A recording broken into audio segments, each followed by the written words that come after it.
Happy Monday. I. Hope you guys are having a good Monday, if such a thing exists. I've decided that today is Girl Failure Monday, which is a totally legitimate thing that I definitely didn't make up like an hour ago. Happy Labor Day. Oh, it is Labor Day, huh? I don't know. What does that mean even? I think it just means that places are closed, doesn't it? Like if I wanted to go to the grocery store or something, they'd probably be closed.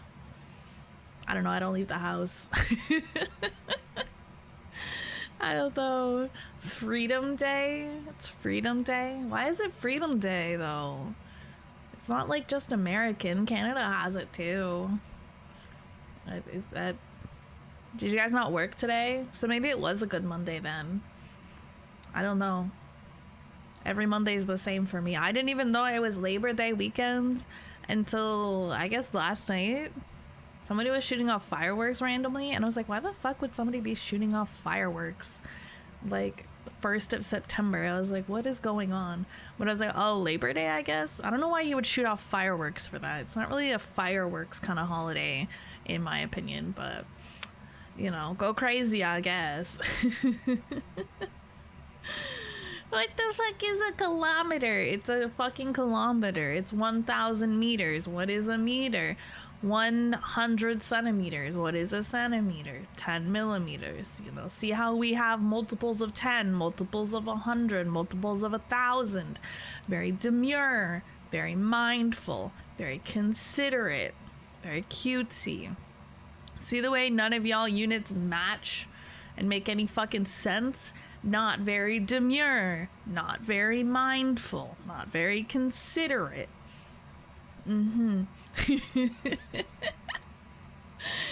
Hi Kelly, hi Tokyo, hi, welcome in. Hope you had a good day. Hope everything is well with you. To get meters from kilometers, just remove kilo.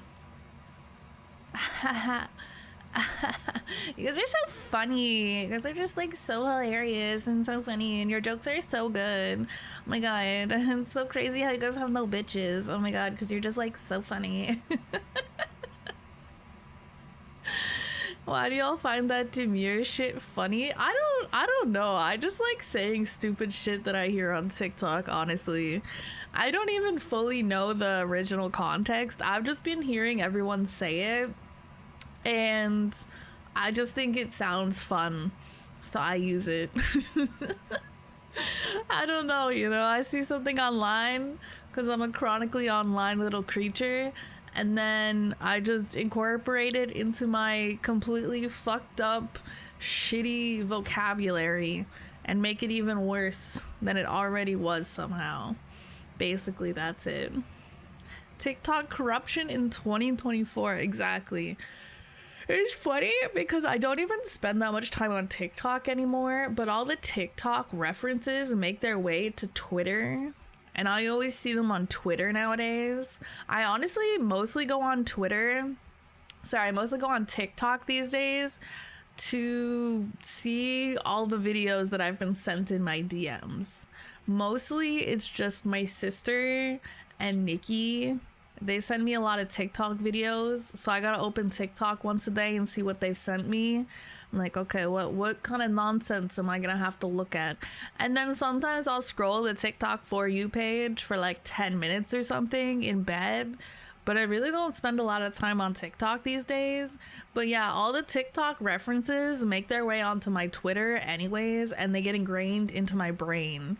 So even though I'm not spending a ton of time on TikTok, I'm still getting all the TikTok references and all the TikTok brain rot. So I might as well just spend a lot of time on TikTok, honestly. At least you're honest. No, I've never been honest a day in my life. Everything out of my mouth is a lie. Guys.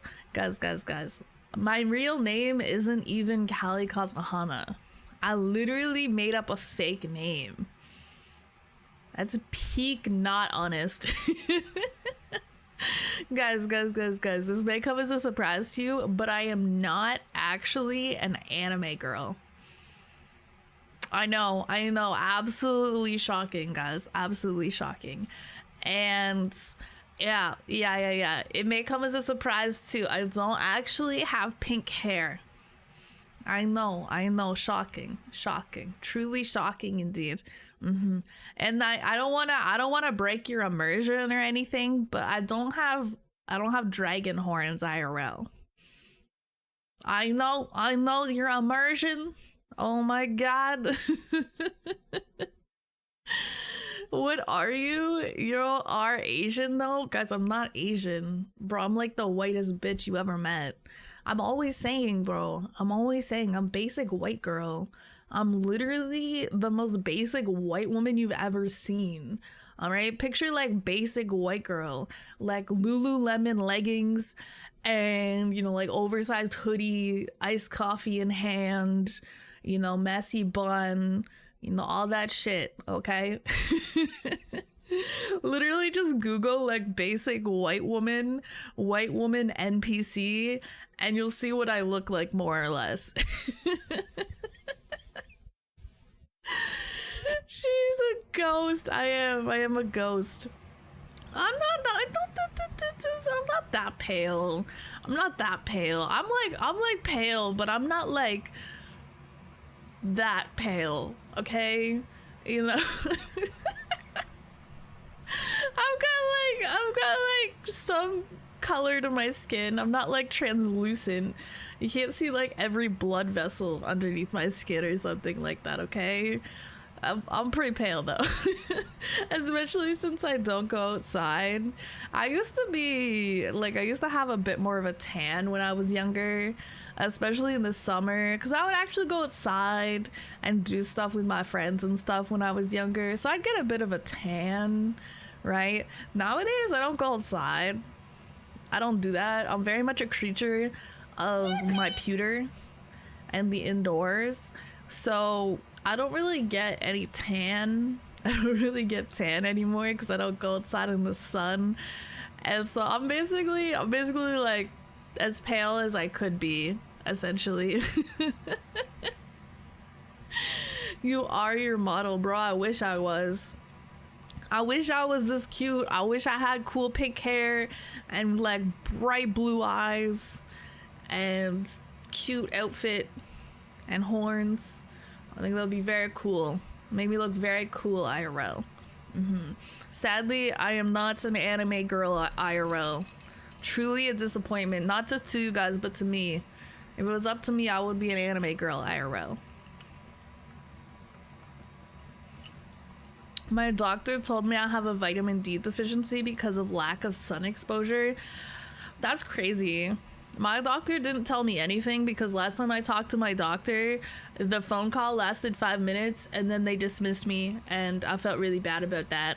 And so, yeah. Can't tell me I don't get enough vitamin D if you don't actually talk to me when I make an appointment. Ha! So basically, what I learned from that is that I'm perfect. There's nothing wrong with me. Yeah, that's basically it. Clearly, since my doctor didn't want to speak to me or listen to me, they think that I'm perfect and there's nothing wrong with me and I have no reason to talk to them. That is clearly the only sensible answer and reason that would happen. Forgot I was watching a creature yap on the internet. How do you forget you're watching a creature yap on the internet? Like, I guess if you muted the tab, then you might forget. You're just like, oh, weird. There's suddenly so much silence. It's, oh wow, I can like hear myself think. Oh, it's so quiet. Oh, I muted the tab. Oh, that's why I can't hear the yapping. Right. Thought for a moment maybe the yapping stopped. The yapping never stops. The yapping is eternal. The yapping never ends. It's infinite. Does your model have a tail? No. I might get a tail one day. Potentially. But I don't currently have a tail.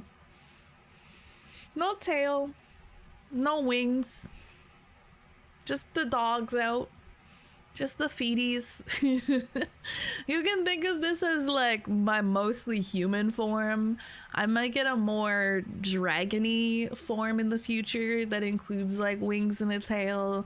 But I feel like when I was getting this model done, it already started becoming so expensive that I thought like getting like details like that would just have like fucked over my wallet really hard. Even though the model was largely community funded, it still went over budget. So I ended up having to put some of my own money into it. And sometimes, obviously, because it's more work, if you get a lot of like extra details added to your model, it becomes more expensive.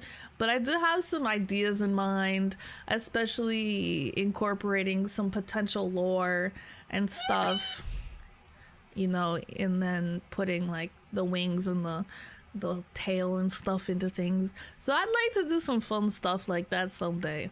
But for now, the ideas are just ideas. They stay in my head. Probably will be forgotten. Just kidding, I wrote them down. Good, I didn't want the yap to end. Good, because the yapping is not ending. It might not be a long yap today, but I think my idea of a short yap is still a relatively long yap, I suppose. Because I think of a short stream as like 3 or 4 hours, whereas I think some people think of a short stream as like 2, maybe 3 hours. But yeah, I don't know. I don't really feel like playing any games too much lately. I don't know. I think I'm kind of burnt out. I mean, I'm always kind of burnt out if I'm being honest. But sometimes, I don't know, it's almost like it hits in waves where sometimes it's easier to manage, and then other times I just want to like curl up in bed and doom scroll on Twitter and not do anything else. And that's more where I'm at right now, which means I don't really have any real motivation or desire to like play a lot of the games I normally like playing.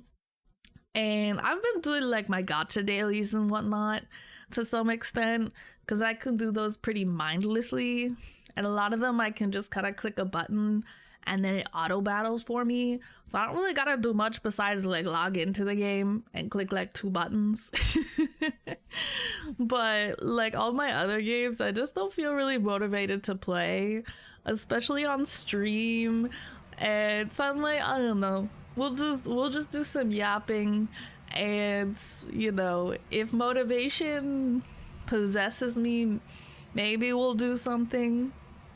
I think also too, I kind of have a desire to play like popular games that other people are playing, but I'm kind of limited by my wallet in playing some of those games. And then I get like sad about that sometimes. Like I've been seeing everyone play the monkey game. Everyone's been playing Wukong, and I was like, that looks like fun. Maybe I should try it. And then I looked up the price, and then I was like, you know what, actually maybe we don't try that one.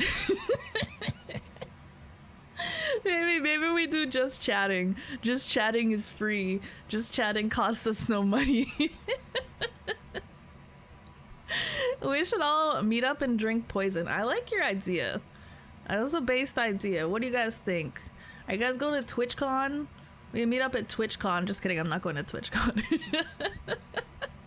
VTuber meet and greet, but it's just drinking the Kool-Aid. It would certainly not go well. Anyways, I just downloaded Once Human. Oh, that one's pretty fun. My sister's a lot more into that, I think, than me. I've played it for a while and I still have it installed, and I'll probably play it again at some point. But I don't know, I think my thing with that game is that I like struggle.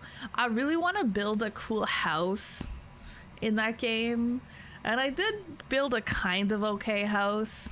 Like I forgot to save it though, so I'd have to start from scratch.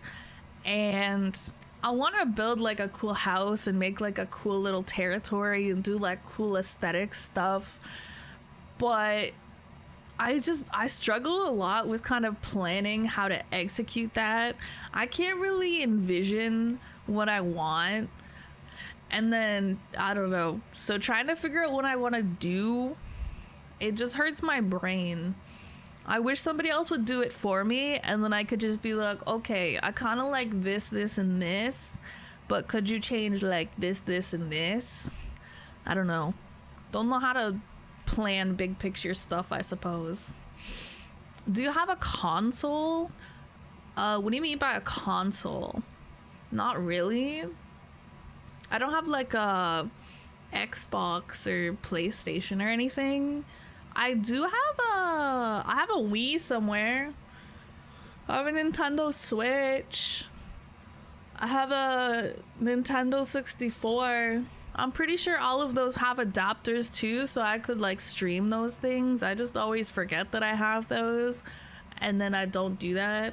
I also just don't really, I don't know, I just don't want to branch out too much right now, if that makes sense. I feel like anytime I do something too different from what I normally do, a lot of people don't watch me, and that makes me feel sad. And I know that it shouldn't. I know that I shouldn't let numbers affect me that much, but as someone who wants to do well as a VTuber and wants to make it into something of a career, I kind of have to. And anyways, so a lot of stuff that I want to try, like doing like Nintendo 64 games, or like maybe more Switch games, like even more variety. I know I'm a variety streamer, but like more variety. I basically avoid it because I don't want to lose the audience that I do have, I guess, if that makes sense. The Wii really is a full experience, dude. I used to be so into the Wii when it first came out. So the Wii that I have, we actually got it for Christmas when we were like 13. So that thing has been around for like 15 years or more.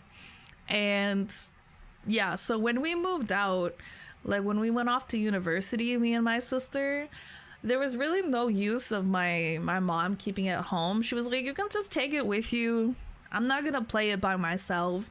And so I've had it ever since. But yeah, I remember when we got it on Christmas back then, and that was when it kind of first came out. And it was kind of like the first of its kind to be like that very mobile type of like video game console where you'd like stand up and play games like that. And I remember we played a lot of the Wii Sports that day. Like we spent the whole day playing like Wii Tennis and shit.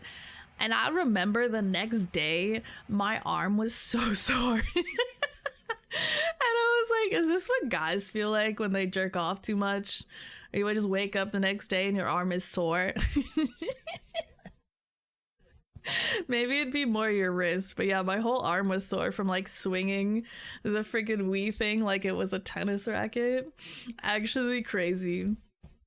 The streamer who keeps the bad thoughts out of my head, the urge to drink poison. No, I encourage those thoughts. I encourage us all to get together. I'll make us some really delicious Kool-Aid, guys. It'll be great.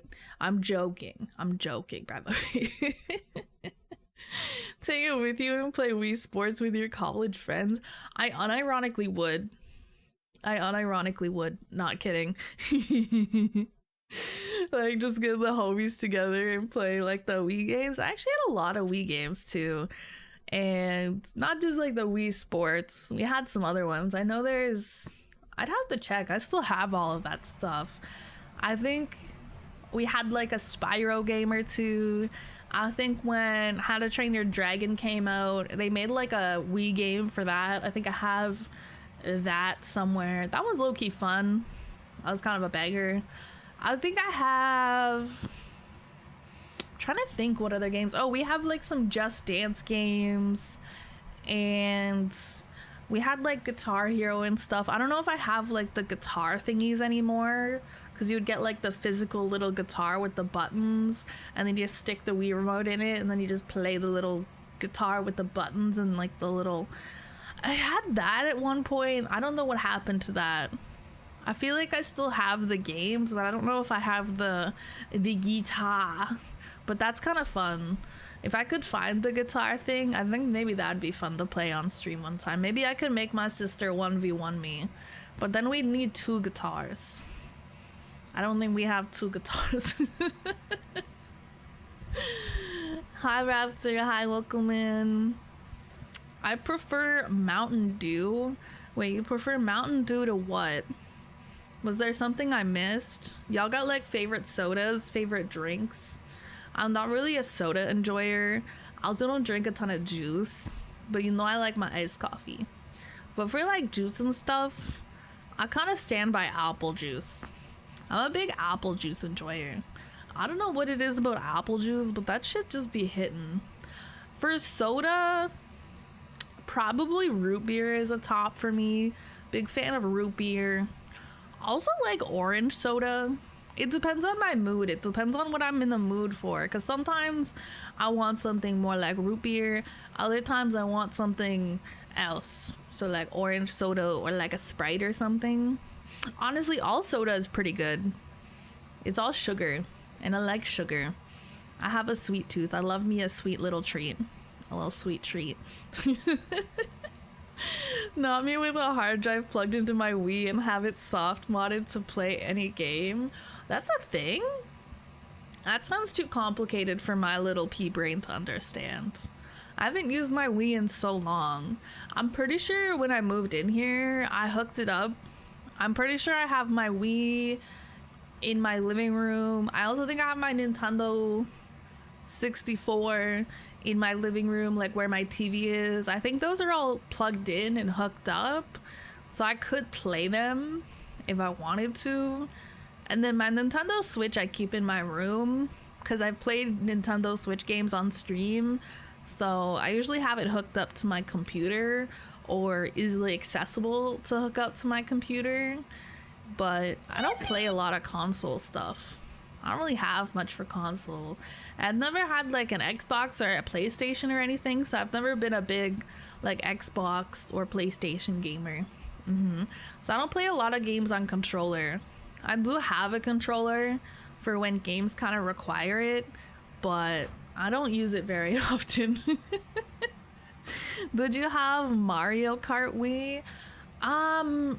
Maybe. We didn't have like the little wheel though. You know how you can get the little wheel that you put the remote into when you're playing Mario Kart on the Wii, so you can basically like turn the wheel to drive in the game? We didn't have that. We might have had the game, but we didn't have the wheels, which I feel like kind of makes it way better. And that was kind of some of the fun of the Wii, I think, was making it like a lot more physical as opposed to just using like a controller normally the way you usually play console games, which is like a controller. Like it added this element of, I don't know, it's like more interactive in a way, I suppose. When your model shakes and you say you have a sweet tooth, it makes me want to commit unspeakable acts. I don't know how to interpret that. What kind of unspeakable acts? Are we talking about like murder and arson? Are we talking about like weird sexual shit? Both maybe not a great idea, to be honest.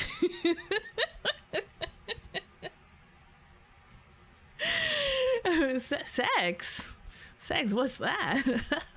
I'm a VTuber. I don't know what that is. Is that like when the stork brings you a baby?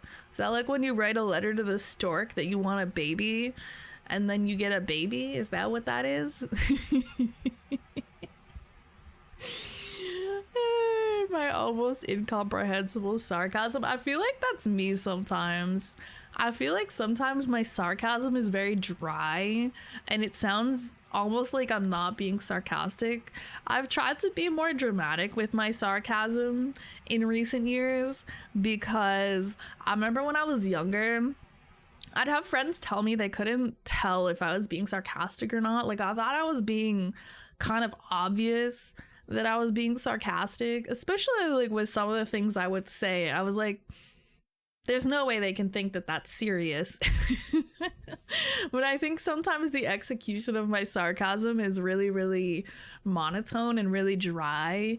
And sometimes people don't know if I'm being serious or not. And so I try to be more dramatic with my sarcasm nowadays. I don't know if I'm that great at it.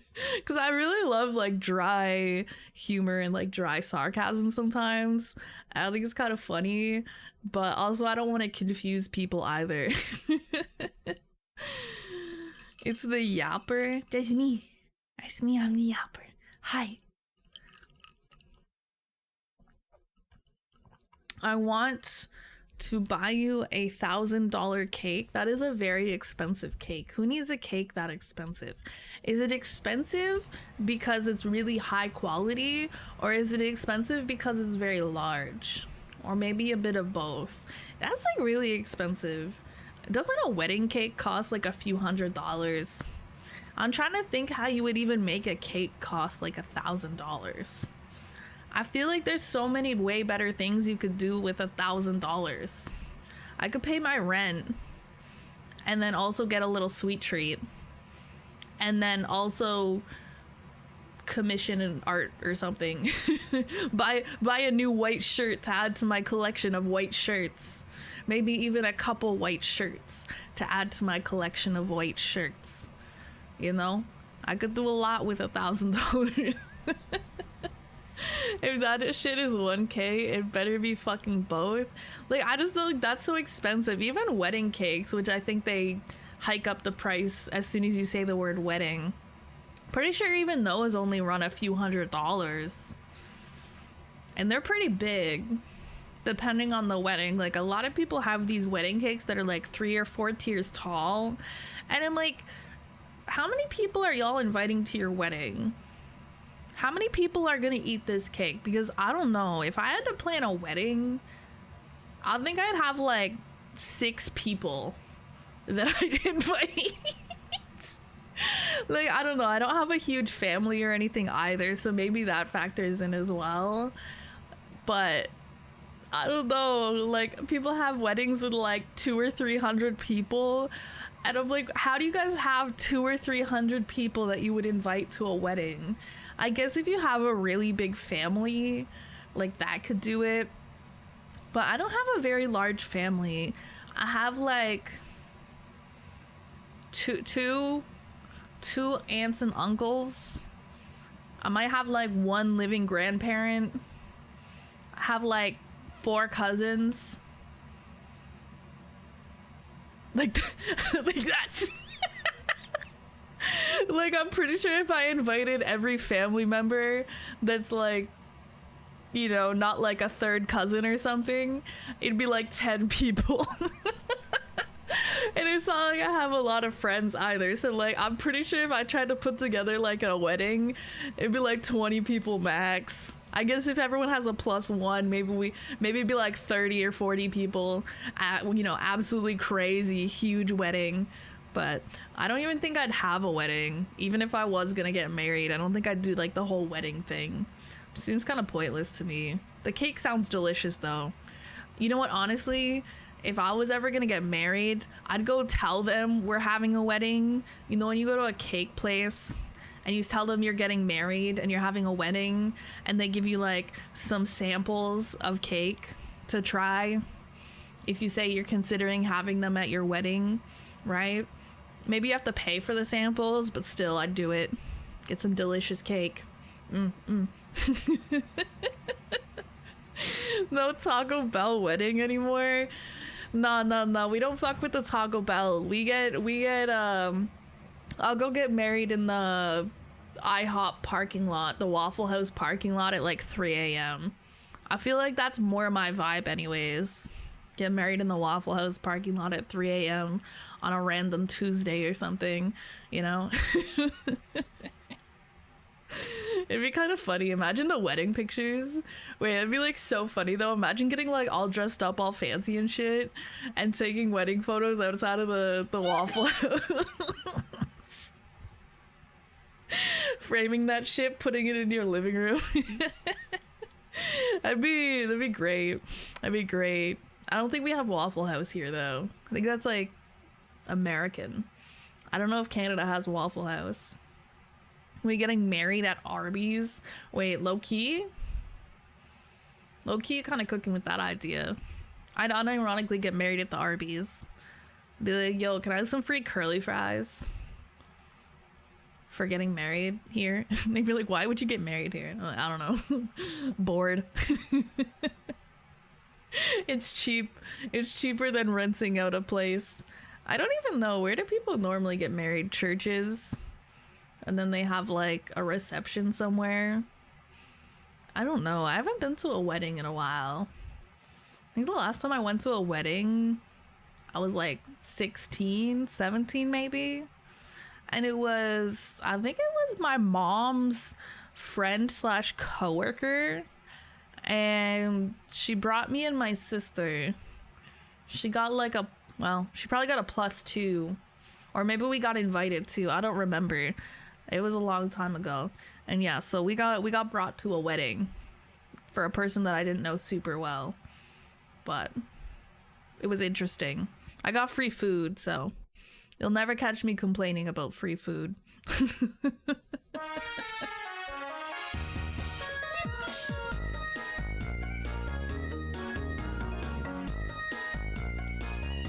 Yippee. Yippee! Why does he read it like that? Yippee! Lynn, welcome back for 2 months. Welcome back, welcome back, welcome back. I hope you had a good Labor Day, a good day off, nice short week, long weekend. Church, Vegas, or courtroom? Neither of those sounds like a great option. Just don't get married. That is the simple solution. Simply do not get married. Just continue to have premarital sex for the rest of your life. Is it premarital sex if you're not ever gonna get married though? Because premarital suggests, you know, that, you know, there's marriage later. But what if you just have no intention of getting married ever?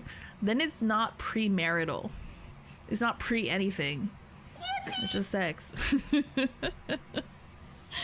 I accidentally took like 1,000,000 naps. No, you're so real for that.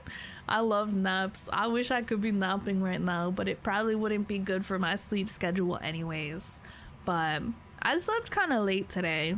I mean, I got to sleep kind of late because I did stream a bit later yesterday. I think by the time I went to sleep, it was like 4 in the morning. So I slept until like noon, maybe like 1. I don't know exactly what time I woke up, but it was definitely like 2 p.m. when I got out of bed.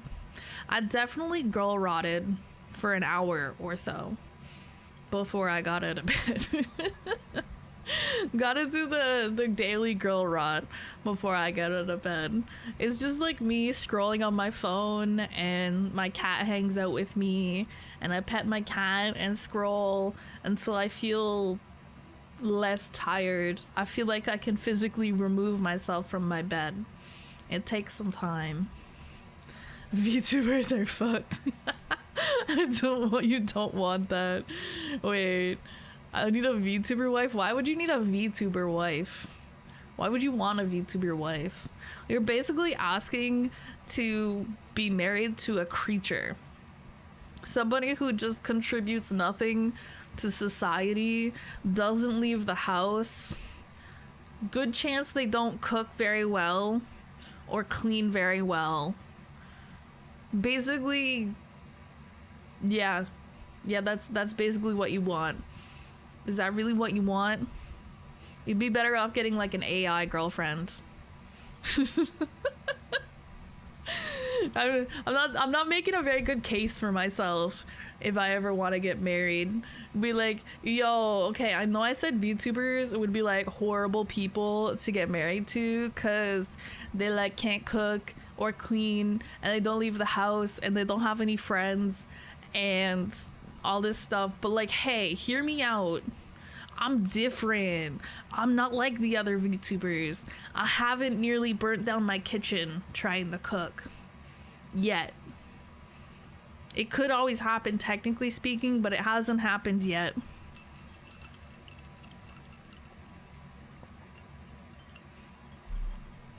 I need me a creature I can cook like a king.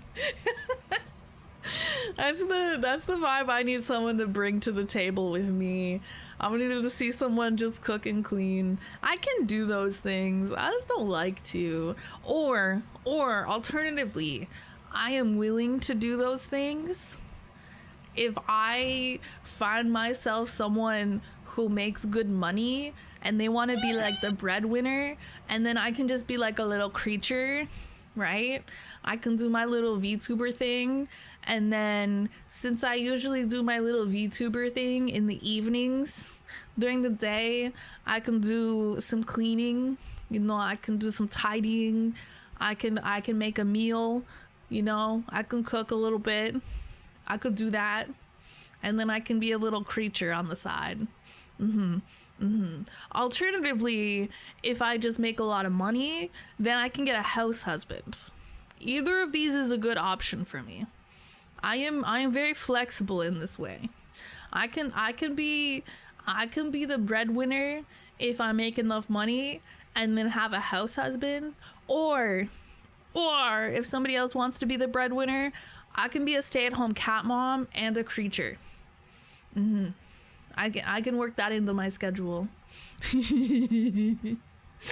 That's such a pretty model.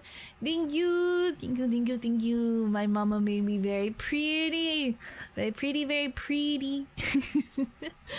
I should have a command for like my siblings, my VTuber siblings. And then anytime somebody's like, yo, your model is so nice, I'll be like, but wait, there's more of us. If you want to see all of us and how cute we all are, I just like link something, but I don't have something like that set up. But yeah, no, our VTuber mama made all of us very pretty. And maybe I'm biased, but I think I'm very cute. But maybe that's because I got to choose what I looked like. So I made me look the way I wanted me to look. Right, I got like the cute little pink hair and the cute little blue eyes. Classic anime girl look, if you ask me. Pink hair, blue eyes. Very common anime girl aesthetic. I will copy. Yeah. I know some of our VTuber siblings have like a little command in their streams or something where like if we come in to say hi, they have like a little clip of us that shows up, because I know some of us recorded like a little green screen thing so they could set it up, and it's just like a little pop-up in the corner where like we go hi. And I thought that was really cute, but I'm too lazy to set up some shit like that. But I should probably set up like a little command, like a little shout out for my siblings, and be like, hey, there's lots of us.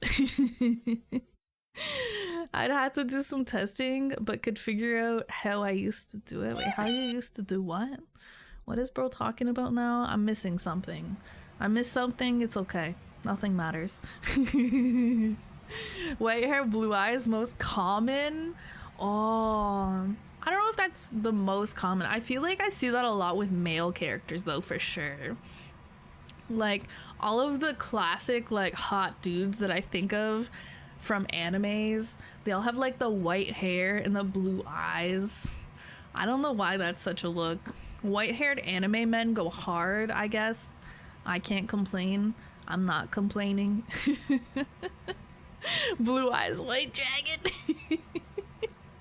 That could be me. I could be blue eyes, white dragon. I got blue eyes.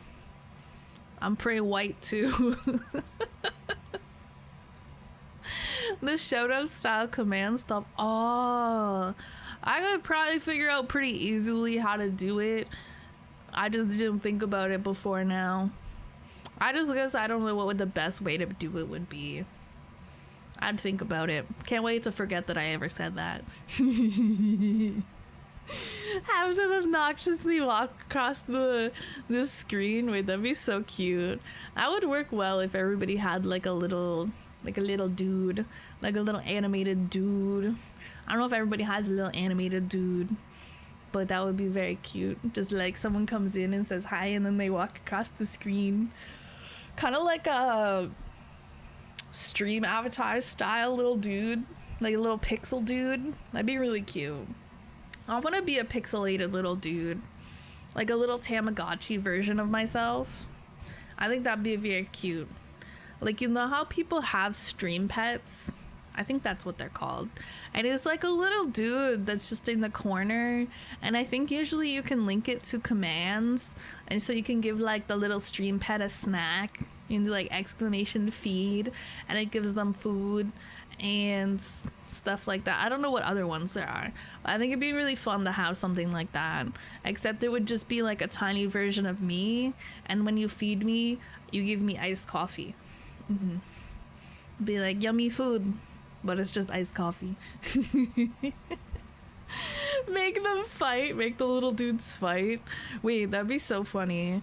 One day I'll get a little dude of myself with a like sword or a knife or something, and then I'll get a little dude of my sister who's also a VTuber, and I'll give her a knife or a sword, and then I'll make our little dudes fight each other, and you guys can like bet on who will win. And they'll just like bonk each other on the head. That would be so cute. Anytime we like argue about something, we just get out the little dudes and start making them fight, and whichever one wins, that's who win the argument.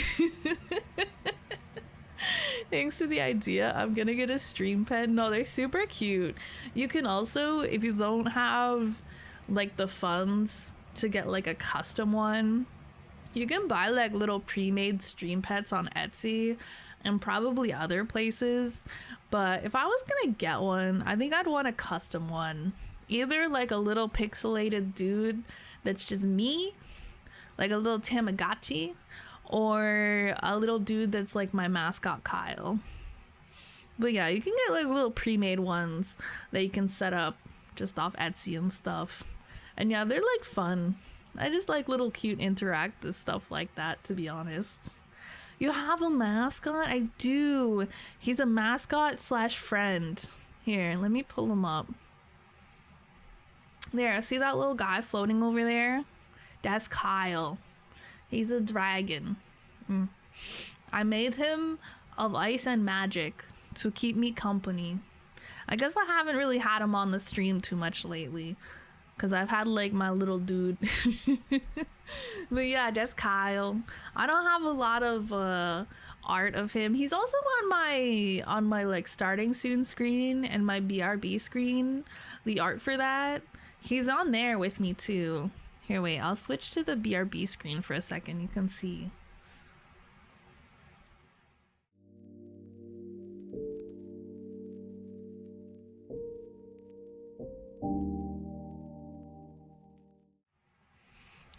See, Kyle's right there next to me. He's right there. That's Kyle. So that's why they're called Kyle points. Yeah, it's Kyle points. I didn't really know what else to call them either. I was like, you guys can collect Kyle points and then you can spend them. We love Kyle. Everybody loves Kyle. He's just a cute little guy. He's very friendly. Look at him. He's friend shaped like a friend. I just hope I can find an artist that will make my model for not a lot. Yeah, getting custom made VTuber model art and rigging can be very expensive. There's lots of places you can look for all sorts of different price ranges. Like for example, my original, my 1.0 model, which I spent a fraction of the cost of this model on. Like, I think between the art and the rigging, I spent maybe $500 compared to this model that's like 10 times the price. And I found my artist was off Instagram, Lexi. She's my 1.0 VTuber mama. She did my Daki art, so she's still around, kind of. My Daki Makura art is still from her. But yeah, so I found her through Instagram, actually. A friend of mine sent me the link to her commission post, and that's how I found her. But then I remember when I was trying to find somebody to rig it, I didn't really know where to look for something in my budget, but I ended up finding my way into, there's a live 2D Discord server, like an official live 2D Discord server. And there's channels in there where like artists and riggers can promote that they're open for commissions, and there's all sorts of ranges of prices in there, like anywhere from, you know, like $50 to like thousands of dollars. Like there's a huge community there, and if you're willing to sit down and scroll through a bunch of different posts, then you can probably find something within your budget that's a style that you like. I spent a lot of time searching in there. Hydrate. Ode.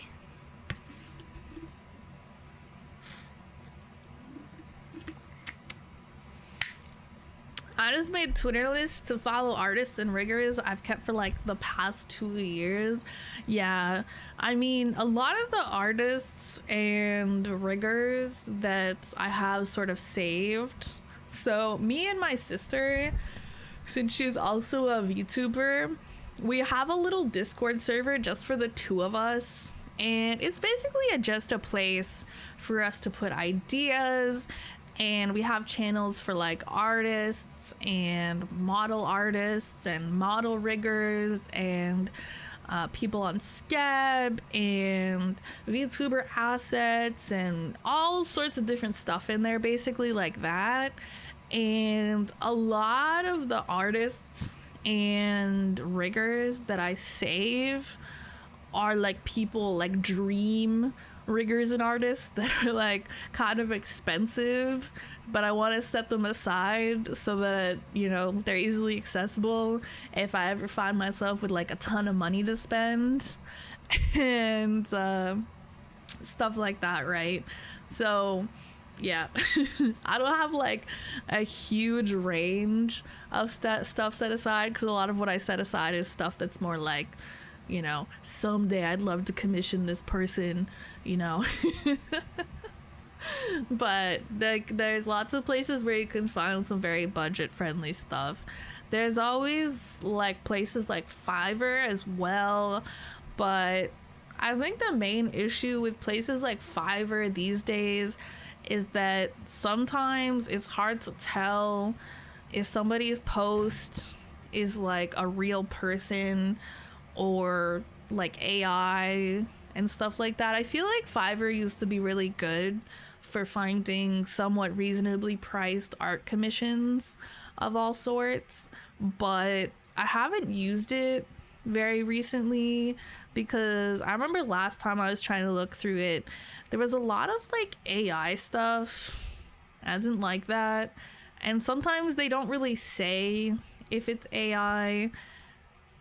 And then I don't know, like I don't want to accidentally commission something that uses AI for art or anything. So I don't know, if you're willing to like, I guess, pay like a lot of attention and be very careful, I guess it can be okay. But I don't know, I haven't liked it in a while because of that. Be careful of scams and AI generated or stolen content.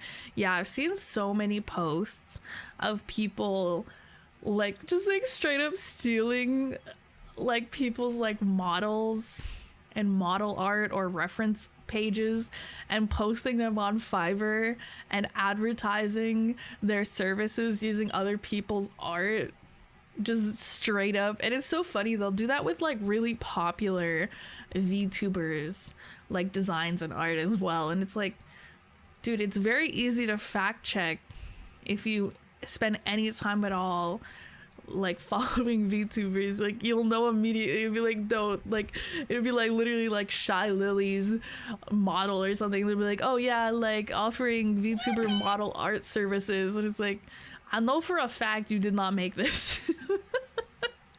It's actually insane. But yeah, these days I prefer to stick to I don't know, I guess like people that are verifiable very easily, and like that's still people I find through Twitter and whatnot.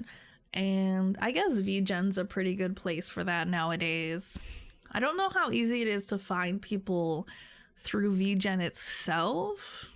Because I think everyone I've commissioned on VGen I've found through Twitter and then followed their VGen through that. So I'm not sure if they've got like a good search engine or anything, but I think they verify all their artists. So at least there's that. I'm wondering what happens if I just make a post on Twitter. You make a post on Twitter. What kind of post? Gotta be a little more specific than that. I make posts on Twitter all the time. Most of them are just shit posts. Or like my boobs. Hey Twitter, here's my VTuber boobs. Please give me attention. Thank you.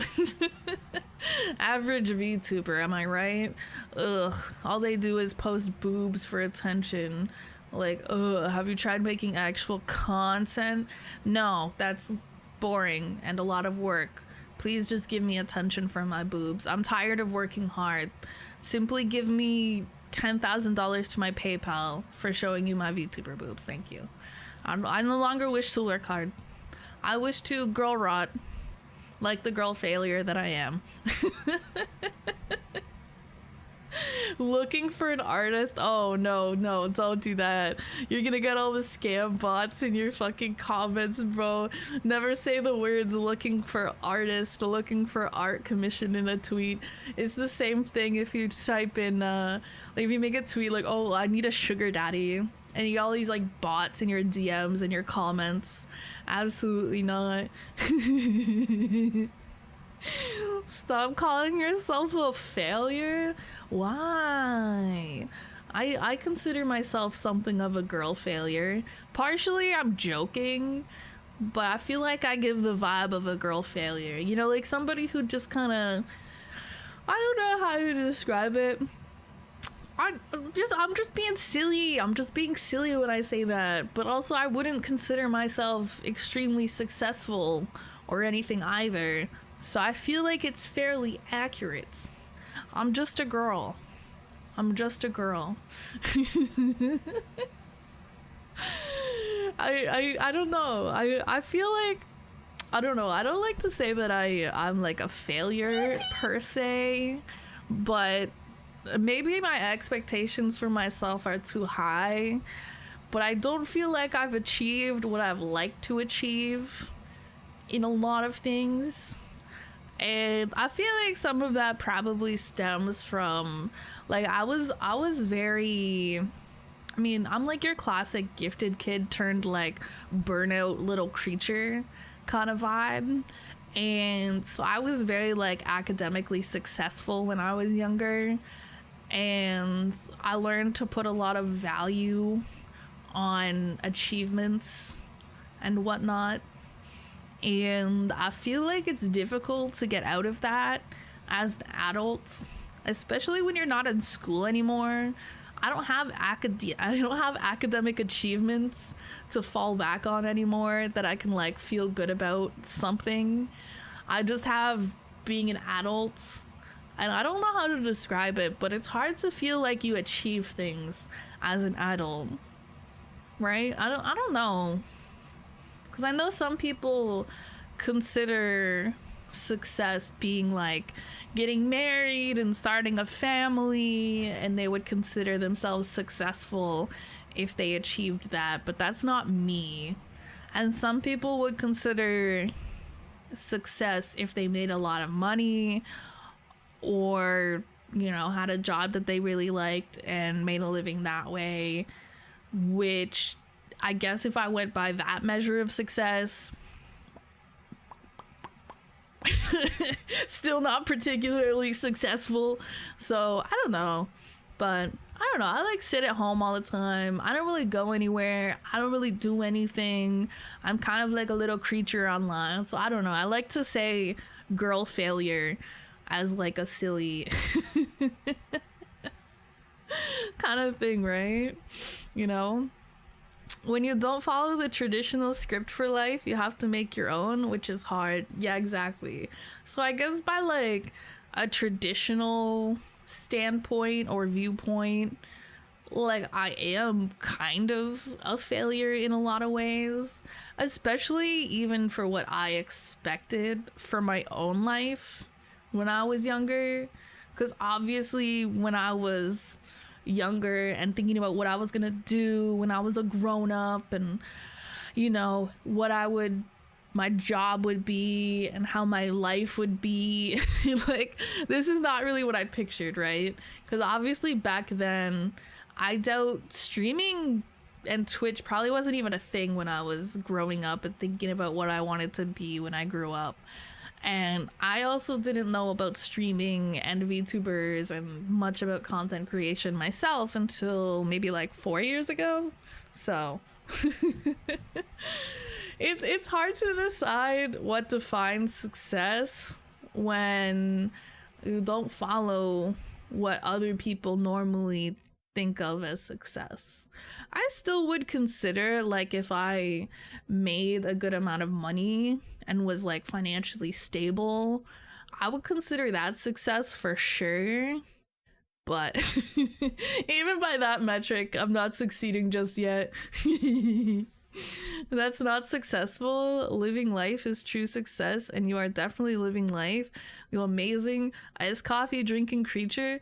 I don't know, even by that standard, like living life, I guess I'm alive. So I'm technically living life. But when I think about living life, I think about doing more. Like, I know I'm a homebody. I don't really like to do a lot of stuff, and I don't go a lot of places, but I still like to travel occasionally and take like the odd vacation and go see some cool stuff and stuff like that. But I'm not at a place where I could afford to do that stuff. But yeah, I would consider that, like, having the ability to do that once or twice a year, go somewhere cool for like a week or two, I'd feel like then I would be truly living life. Like being able to do more of the stuff I want to do. Like, I wouldn't say I'm not doing any of the stuff I want to do, because obviously I am. I do enjoy being a little creature on the internet, and you know, I've been doing that for a while, so that's good. But there's still a lot of stuff that I'd like to do that I'm not able to do, and I would like to be able to do. We're going into real talk mode, I guess. I don't know. We just talk about whatever comes up, you know? I'm not like, okay, here's the itinerary of yapping for the yap itinerary.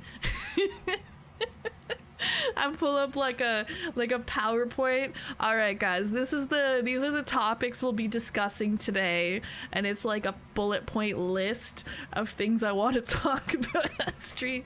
Like, I just kind of show up and start yapping, and we get into different stuff based on like what people will say in the chat or what random nonsense comes to my brain and all sorts of things. Hey, forehead, you're successful. Tell that to my bank account. My bank account did not get the memo that I'm successful. I did not get the memo, but thank you. Being deadened is only success that's important. Yo, you lived, bitch. You successful. I guess, but unfortunately, we live in a capitalist society, so I do also need to make some money so that I can afford to live somewhere and afford to eat foods and buy iced coffees. Most importantly, the iced coffee thing.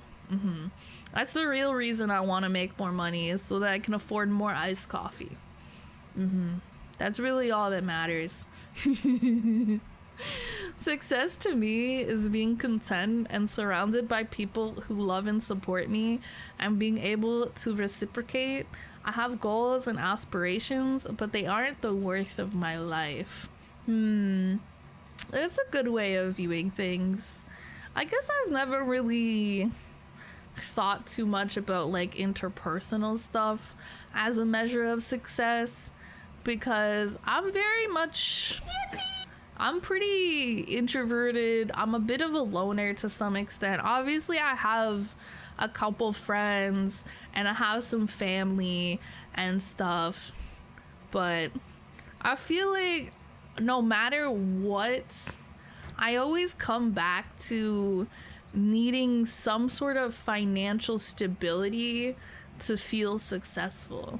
Because I feel like being able to spend money on your loved ones and stuff like that, I feel like, I don't know, I like gift giving too. That's one of my higher love languages besides like quality time. I like people giving people things, and usually that requires at least a little bit of money. I don't like giving huge gifts or anything. I also don't like receiving huge gifts because it's like, how do you even, I never feel like I'm being grateful enough. But like with small stuff, I love giving people little things, little trinkets. I love giving people food. That's how I show, that's my love language, is just giving people snacks. If I give you a little sweet treat, that's how you know it's real. But I don't know, I get very stressed and very anxious very easily when it comes to money stuff. Maybe it's because I've never really had like a comfortable amount of money. Like I do worry consistently most months how I'm gonna afford to like pay my rent and all my bills, especially in the summer when I'm cranking my AC. But if I don't crank the AC, I'm just gonna melt. And I don't know, I feel like it's harder to appreciate those other things when you're kind of overwhelmed with the stress of just making ends meet, if that makes sense. Because like when I sit down and look at things, and you know, I do have good family and good friends and those things, but sometimes it's hard to fully appreciate them when I'm too stressed about like the other stuff, I suppose. Mine is quality time and acts of service. I think my top one is quality time. I can't remember if gift giving is second. I'm trying to think what the other ones. There's like words of affirmation. I don't think that one's the second one. Physical touch is not up there as well. I'm not like a huge physical touch person most of the time. What's the other one? Words of affirmation, acts of service, physical touch. Yeah, I think gift giving is probably second. I like giving people little things. I like shiny rocks. Picture me like a cat. Picture me like a cat, right? They like go get you like they go kill a mouse and bring it to you. Cause they're like, yo, I got this for you because I don't want you to starve to death. That's kind of me. That's kind of what I do. Is like that, basically. Do you know of Maslow's hierarchy of needs? Basically, basic needs like food, shelter, etc. must be satisfied first before love, self-esteem, self-actualization. Oh yeah, I remember that. I remember learning about that in probably one of my psychology courses. I did take quite a few psychology courses. That makes sense too. So yeah, I tend not to think too much about the other stuff because mostly I'm consumed with, you know, keeping a roof over my head and food. And so that kind of makes sense. I feel like most of the time when I see that pyramid, I see it as like a meme, and the whole thing will be like colored one color, and it'll say some shit like femboys or something. Anyways, this is my pyramid of needs, but it's just femboys and iced coffee or some dumb shit. Cat girl thighs or like whatever. Hi guys, hi, welcome in. Oh no, I'm homo. What a username. I'm gonna call you oh no. I don't want to call you like homo or something. That sounds like I'm being bad. That's not psychology, that's life, I guess. But it's like life as described by psychology, if you know what I'm saying. Because like, yeah, those things are kind of like inherent, but then you don't really think about it too much until somebody lays it out for you in a fancy image in a textbook sometimes. Because I kind of forget about that. I kind of forget. I don't really think too much about, like, I don't know, love or whatever these other things that you worry about, I suppose. Self-actualization, whatever the fuck that means. Self-fulfillment. Like, I'm not really in a place to be concerned about self-fulfillment. I feel like that's something that comes after financial stability, right? I comfortably have a roof over my head. I'm not living like paycheck to paycheck. And then I can kind of branch out and do things more just for the joy of doing them, I suppose. I'm buying the things I've always wanted. Just got my dream PC built, so things are looking up. Oh, I love that for you. I hope you can play lots of fun games on your new PC and do whatever other stuff you want to do on your PC. It's nice though when you... Oh no, I'm yawning already. It's nice though when you can get to a place where you can, you know, have some fun adult money to spend on fun stuff. And honestly, I feel like a lot of people spend their fun adult money on like stupid stuff that they wish they had as a kid. Like, that's what I see a lot of, like plushies and Legos and figurines and video games. Salarina, hi, welcome in, thank you for the raid. Oh, I didn't open the automatic shout out thing. Do I have a mod to do it? I usually don't make my mods do anything. I always forget. See, I told you guys, anytime I forget, I get a raid. I'm opening it now though, don't worry guys. Thank you mods for doing the shout out, I appreciate you. Hello, I hope you had a great stream. What were you streaming? What were you up to? Did it? Don't worry, forehead. Thank you, Sean. Everybody say thank you, Sean. Where's the emote that's like pat the mods or something? It's like a 7TV emote. Let's get some pat the mods in chat. For years I had to put things aside and wait to get what I wanted, so all you gotta do is be patient. I'm not so sure. I don't know. I'm kind of entering hag territory and it hasn't happened for me yet. I don't really know what's going on with my life. Pat the mods, there we go. We pat the mods. I mean, I don't know. Someday maybe I'll find financial stability, or maybe I won't. I feel like a lot of people don't.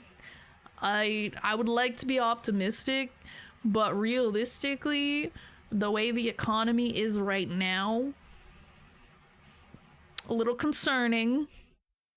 Like, I don't know what it is exactly. I think maybe the inflation is just going a little crazy, and, you know, people's wages, I guess, not really keeping up. I know that doesn't necessarily apply to me because I don't have a real person job, but I still don't really make enough to keep up with the cost of living either. I don't really know how to fix that either. It's not something you can kind of necessarily force as a content creator. Unlucky, unfortunately.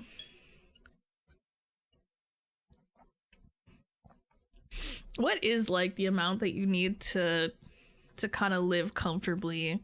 Because I've heard of people saying they make like $100,000 a year and they still struggle.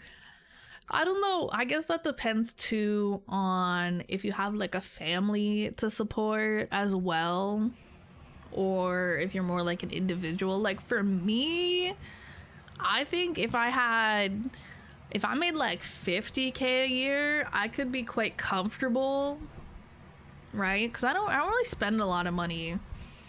Like I spend, well, I guess if I stayed living in an apartment with my sister, I pay like $700 a month in rent. And then what? Maybe another, I don't know how much I spend on utilities, like $100 or $200 maybe for like internet and electricity and all that. How much do you spend on groceries? I probably spend like $600 a month on iced coffee alone. guys, help me budget this. I don't understand why I have no money. And it's like $700 a month on rent, you know, $50 a month on internet, you know, $60 a month on electricity, $1,000 a month on iced coffee, $300 a month on groceries. Guys, my family is dying. Please help me.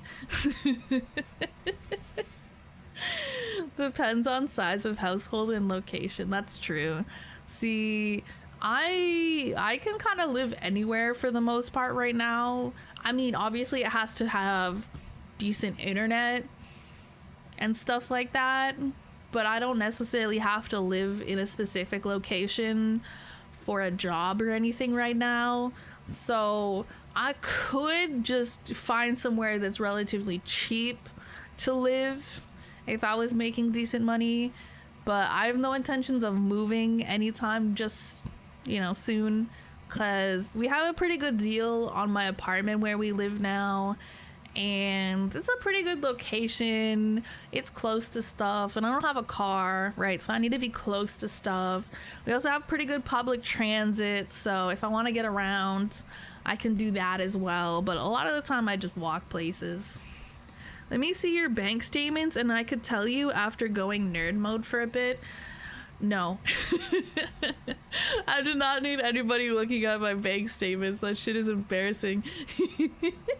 I don't need anybody knowing exactly how much money I make. It's I don't even want to know exactly what I spend my money on. I mean, I know, but I don't want to know, you know what I mean? You know? But honestly, most of my money just gets spent on necessities.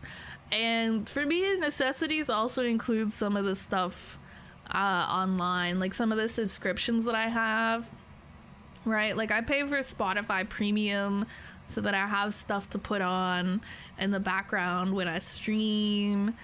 And I think I pay like a couple $1 a month for more space on Google Drive to keep backups of a lot of my VTuber stuff and stuff like that, right?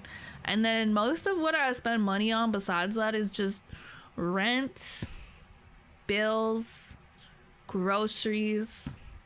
I don't spend much money on anything else. Is that $700 each for you and your sister? Dang, here a 2-bedroom would be close to $2,500. Yeah, we each spend about $700 a month for our rent. So altogether, like the rent for the apartment is like $1,400, or it's like slightly more than $1,400, but I don't remember the exact amount off the top of my head. And yeah, and it's because like I think it's a relatively, I don't know if it's like a super low cost of living area, but it's not a high cost of living area either. And we also moved here a few years back, and since we're in Canada, it's rent controlled, so they can't raise our rent more than it varies a little bit year to year, but it's usually a couple percent.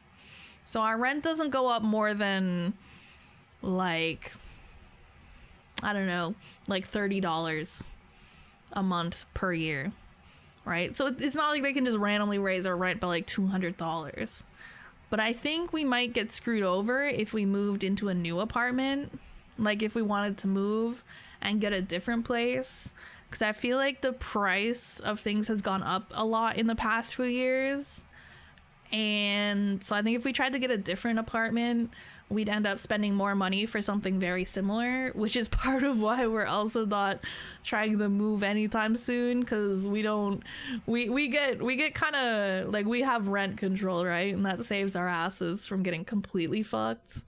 And it's kind of crazy to me that there's places that don't have that. Like, I'd be so screwed if my landlord one day up and decided like, oh, we're gonna raise your rent by like $200 a month, and I'd be like, okay, I'm gonna go kill myself in Minecraft, I guess. Because like I could not afford any more than what I'm already paying. Like, I don't have that much extra money. I have no savings to fall back on. I don't make enough money. Like, I barely barely cover rent, bills. I struggle to buy groceries. I usually have to like be very particular. You know, when you go to the grocery store and you have to like mentally add up everything that you're putting into your cart because you can't go over budget? Classic. Actually, that would be like a measure of success for me, is if I was at a point where I could just go to the grocery store and not have to do mental math the whole time. Like I could just put the things in my cart that I wanted to buy and just buy them. Then I would consider myself successful, but I'm not there yet. All right, offer is on the table if you change your mind. I don't want you seeing my bank statements. I don't need you knowing exactly how broke I am. Like, it's one thing for people to know vaguely that I, you know, am kind of broke, because I'm always like, yeah, I'm a broke girly. Oh, what's up? Yeah. But it's another thing for you to just see the actual bank statements. No thanks, I'm good. I don't try to expose myself like that. Waves in American. Dude, I don't understand. I remember learning that not every place had rent control. Does anywhere in America have rent control? Because pretty much most of Canada, things are rent controlled. I think they changed something so that I think newer buildings, like anything built in the past couple of years, isn't rent controlled. I don't know why they did that, but I have no interest in renting a place that isn't rent controlled, because I basically live paycheck to paycheck, and I think a lot of people do. And if someone just randomly decides to raise your rent by $100 or $200, like, you can't afford that, and then you have to suddenly up and move and try to find something that you can afford, all because somebody got a little greedy. Like, no thank you. No, you need that rent control. 1 month in an apartment when I was little for my parents was $800. 2 months later, it was $1,400. Yeah, I'd actually be curious. I wonder if there's a... Wait, I should try to find my apartment building online, see if they have any open apartments, and see what they're charging for them, out of curiosity. Let me see. Not doxing myself, don't worry. I guess it depends if they have any openings, or like, you know, if I go to their website and they're like, oh, contact us for pricing, how about I don't do that? Okay, check availability. Okay, so we're looking for 2 bedrooms, 1 bathroom, I guess. All right. Yeah, now they're starting at $17.50 a month for my apartment. So that's basically $300 more than we pay for the same thing because of rent control.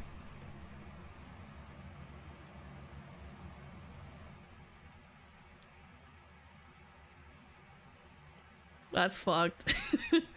So yeah, if I tried to move somewhere else and found a different apartment, we'd probably be paying several $100s more for a 2-bedroom apartment. That's cursed. I hate that. But yeah, rent control is a real lifesaver, because obviously we moved in here several years ago and they can't raise the rent too much on us, because they can't legally do that. So yeah, if we tried to move into this exact same apartment now, we'd be paying like $17.50 instead of like $1,400. That's actually fucked up. That's actually crazy. Anyway, so if you see me not moving out of my shitty little apartment where I have to have everything on an extension cord because everything is on like the same fuse for no apparent reason, mind your business. Dude, I just like the concept that my shitty little apartment is going for $17.50 a month now is insane. I don't feel like it's worth that. It's not a bad apartment and it's a pretty decent area and stuff like that, but holy fuck, is that expensive. Can I see your hood, please? What, you want to see it? You want me to like show like the The whole thing. I got like the little horn vents. Some will say they're cat ears. They are simply horn vents. They're just a little space for my horns to peek out. They keep my horns protected from the rain and the elements. Definitely not cat ears. Definitely not cat ears. No, because I'm not a cat. So why would they be cat ears? Our little apartment was 500 square feet and cost us $1,800 about 10 years ago. What the fuck? Actually, I don't know how many. I wonder what size my apartment is. Does it say? 913 square feet. That's not too bad. That's not massive. That's a okay size, right? I don't know. I feel like it's kind of small sometimes, but I suppose I don't really use that much space anyways. The kitchen's really small. I feel like all the stuff I use the most, like the kitchen, like the living room's a pretty decent size, but we don't really use the living room. And our bedrooms are okay. I mean, we're able to fit, we each have a queen size bed and then like our whole PC streaming setup in our bedroom. So I guess it's big enough for that. There's not really much other space besides basically enough space to fit those things in there. And then like a little bit of walking space behind it. So I guess, I don't know, could be worse, could be worse. Could be better, but could be worse. I thought the horns were holding the pointy things up. Nah, it's just kind of, I don't know. I don't really know. They're just meant to be, I don't know, just a way to go around the horns. Because I wanted a cute little hood, right? But obviously my horns stick out of the hood. So I needed to get a special hood so that my horns can stick out. And instead of just having plain little holes, I have little pointy tips where the horns are, I suppose. I don't know. I think my hood looks cute though. I think it looks cute. Queen size. I'm only able to afford a twin size. What, like bed? Honestly, it's so funny because when I first got my bed, so when I first moved off to university, well, the first year I was at university, I lived on campus, so I didn't have to buy a bed that first year. And then after that, I found, I guess, like a house to live in. I rented a room in a house, basically, like a student house for university. And when I first did that, I couldn't afford an actual bed frame. I could barely afford like a cheap mattress from Walmart. So I had like this really cheap mattress from Walmart and it was just on the floor in my bedroom. And that was the case for several years as a student.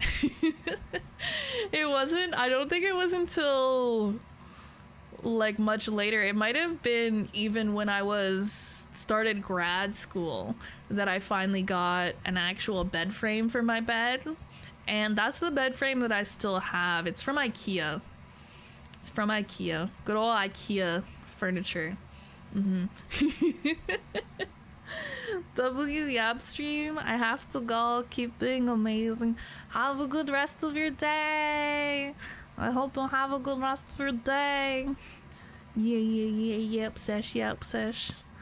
I don't really know what the plan is for today's stream. She said an hour and a half into the stream. I figure it'll just be like a short yapping stream. Because I think I did mention I'm kind of feeling burnt out and tired and low energy. And I don't really have any particular desire or motivation to play any games.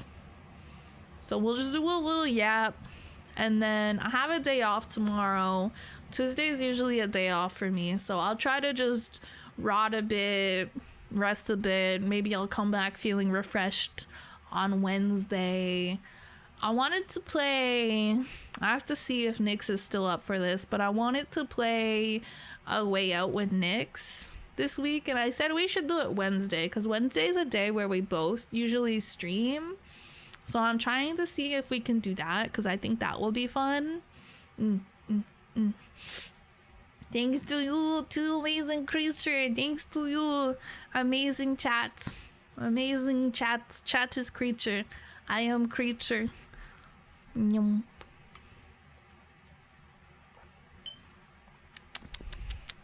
But yeah, I don't know. Maybe I just need a break. I don't really want to take a break though. I don't know if I could take a break. I feel like that's the problem too. A lot of us streamers, we have like this fear, I guess, where if we take some time off and we don't stream for a little while, even just a week or two, we get it in our heads that everyone will forget about us, which I don't know how true it is. I usually try not to be away for more than a week because I don't want that to happen. And I feel like if you're a small streamer, it's probably more accurate because I feel like people are probably not gonna forget about like Iron Mouse after she, you know, if she took like a week or two off. Nobody's gonna forget that Iron Mouse exists. But I feel like if you're a little guy, you know, just a little guy, and you'll disappear for a little while, people might forget you exist. Not everyone. I'm sure some people would not forget after a week or two that I exist. But I don't know, like it's very easy for people to just move on and find other people to watch when you're not around. So I try to be around as much as possible, and I like streaming, so it's pretty easy to be around as much as possible because it's not like I do anything. I don't really go anywhere, but sometimes I get tired. But I don't know if there's anything I could do about that. I think really what I would need to feel like truly refreshed is a proper vacation. I'm starting to understand why people take vacations, because I think when I first started streaming and for maybe like the first couple years when I streamed, I was like, I don't think I really need a vacation. But I think even doing something you enjoy and doing it for a long period of time without a break, I think no matter what you do, even if you really like it, I think at some point you just need a little break, a little change of scenery. I think everybody needs breaks sometimes, no matter what. And I don't know, I always feel like I'm like, oh, you know, if I want a break, if I want a vacation, then people are gonna think I don't like streaming or I don't like content creation enough or whatever. But I think even if you really like your job, you know, everybody wants a vacation sometimes. Like, it's nice to go do stuff and go traveling a little bit, which I think is what people normally do on vacation. They go somewhere, unless you do a staycation. But I don't feel like a staycation would feel like enough of a vacation to me. I'd have to go somewhere. It doesn't have to be anywhere special. Somewhere cozy would be nice. I just want to sleep a lot. I want to go somewhere cozy and sleep a bunch, check out some cool stuff, some touristy shit. I love touristy shit. Maybe get drunk. Turn the old brain off, just go to a different country and get drunk. That sounds like fun, right? But yeah, no, I don't know. That's like one thing that I'm kind of trying to come to terms with. I always feel kind of bad saying I want a break or I want a vacation, but I think no matter how much you like what you do, at some point you're gonna need a break. Just because I think it's very monotonous. Very monotonous doing the same thing all the time for a long period of time. It's okay, I have iced coffee. Iced coffee, good enough for now. Would you guys believe this is actually my first iced coffee of the day? I didn't have an iced coffee this morning. I had a hot chockey. I made a hot chocolate yesterday and it was very yummy. So today I made another hot chocolate and it was also very yummy. Bullshit. No, it's not bullshit. It's very real, very true. I did not have a singular iced coffee yesterday at all. And then this is my first iced coffee of the day today. I know. It's like, who is she? Isn't like iced coffee her whole personality? What do you mean? What do you mean you didn't have an iced coffee today? I thought you didn't exist if you didn't have iced coffee. But I do. I do exist when I don't have iced coffee. Do I exist happily? Maybe, maybe not. Drink iced coffee. Panic attack. Drink iced coffee. Panic attack. Is that still relevant? That was like a TikTok sound back in the day. That just like permeates my brain all the time. Every time I drink iced coffee, my singular little brain cell just sings that song over and over and over and over again. You know what I need to do? I need to find people to play Chained Together with. Is that still a popular game? I got it when it was popular because I was like, yeah, I'm gonna set up like collabs and I'm gonna do collabs and I'm gonna play this game with people and it's gonna be so much fun. And then I have not played it once. That's crazy.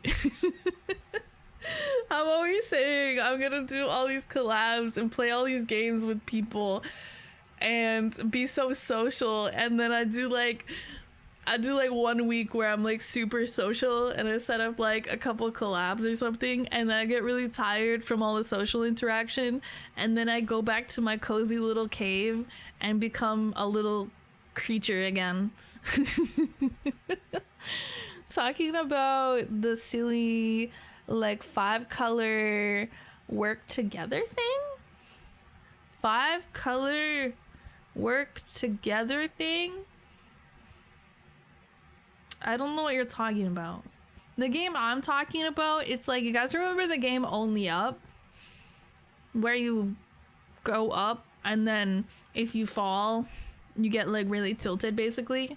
It's basically like that, except instead of playing it by yourself, you can play with up to 4 people total. And you guys are all chained together. That's why the game is called Chained Together. Very clever. So you're basically doing the same thing where you're trying to continually climb up and up all the stuff, except you're doing it with other people chained to you. So somebody could fuck up and fuck up everybody. It's basically like the same thing, but instead of just one person getting tilted, it's like multiple people getting tilted. So I think it'd be really funny, but I don't know. I just never managed to actually set up a thing where I got together with people and played it. But I have it. If you need rage content or me being toxic, shit, I'm down, bro. When are you not being toxic? I guess I could just like con some of my mods into playing it with me. They're kind of funny sometimes. I also like making them mad. I think that would be fun for me. It depends. My stream schedule has kind of shifted a bit lately, so I don't know about like availability and stuff. Don't own it. I think I bought it on sale. I don't know if it's particularly expensive or anything. It might have just been a few dollars. I don't remember. It probably wasn't very expensive if I bought it, to be honest. I don't typically buy very expensive games unless they're on sale for like a really good deal. Is a 3D version of Bread and Fred? Oh yeah, same style of game. I haven't played Bread and Fred specifically. I think that's another game that me and my sister wanted to play together, but neither of us is very good at remembering or planning, and so we never actually got around to playing that one together. One time way back in the day, like a long time ago, like 3 years ago, me and my sister played Pico Park together, which is another game like that where you're like 2 little dudes kind of attached together with a string type of thing, and you're trying to like jump over and maneuver obstacles and stuff as a group. I remember me and my sister played that one together and it was fun. I still have that installed even though I haven't played it in years. I refuse to play Chained Together. Why? Are you just gonna get tilted? I feel like I would probably get tilted, but you know, it's content. That was the game? That's what I was thinking of? Oh, Pico Park? Yeah, you're like little pixelated dudes. It's very cute, actually. I think you can play with a pretty big group in that one, too. I think you can play with, I want to say at least 8 people. It might be more than that for Pico Park. But yeah, very similar premise. You're trying to navigate obstacles and stuff as a group, and you're kind of stuck together. So you control each other, or sometimes people just suck and they just throw. They grief the whole team. So like those kind of things are kind of fun, but like also very tilting. As I'm gonna tilt, that makes me want to make you play it more though. You do realize that, right? I love being the troll in those games sometimes. Like sometimes I'm the person who wants to take it very seriously, and then other times I'm the person that's just a fucking troll. I'm like, guys, what if I jumped off the edge? Guys, I'm gonna do it. I'm gonna do it. I'm gonna do it. They've got a second game coming out? Like Pico Park? Is it just like the same game but with different levels and stuff? I should play that again sometime. Maybe I can convince, maybe next time we do a VTuber sibling collab, maybe we can do Pico Park. I don't know if it costs money to get the game though. So I'll have to see if people have the game or if they would want to get the game. I don't think it's very expensive.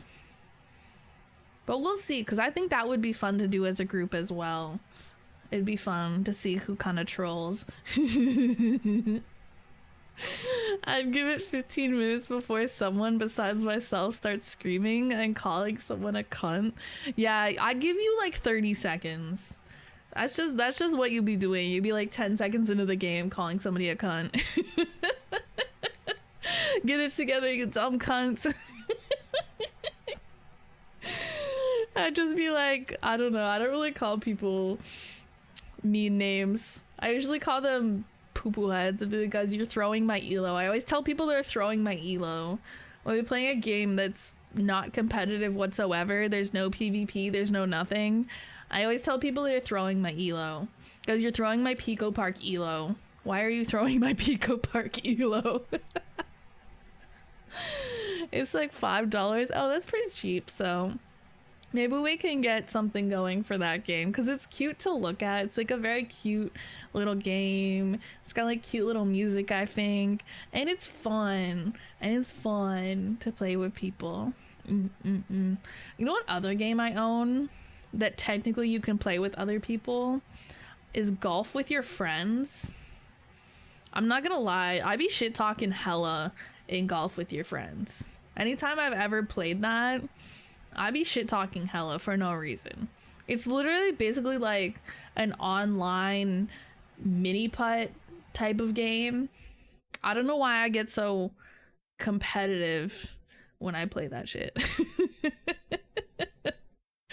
I do the same thing. Yeah, bro, everyone just gets on the Golf with Your Friends and starts shit talking like, oh my god, I can't believe you did that. Oh my god, you hit my fucking ball. Oh my god, you're fucking throwing. I can't believe it. You're fucking you're trolling. Like, oh my god, oh you putted your golf ball off the side. Oh my god, you're so fucking bad at this. Holy shit. Swearing with friends, screaming at the mic with your friends. Yeah, all you hear is a bunch of peaking mics. Everybody's just shouting so loudly that the mics start peaking. I haven't played that one in a while either, but I have it installed on my computer. I don't know, I just have all these games, bro. I have so many like group multiplayer games that I probably got a lot of them during Steam summer sales, and I was like, oh man, I'm gonna play this with all my VTuber friends that I'm totally gonna make. And then I continued to be antisocial.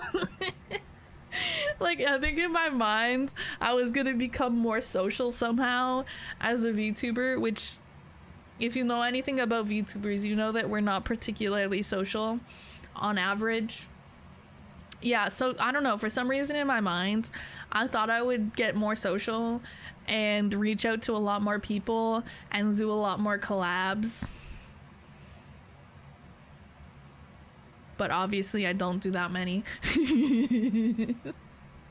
I can't believe that you're fucking could end it there. Yo, y'all fucking in this economy?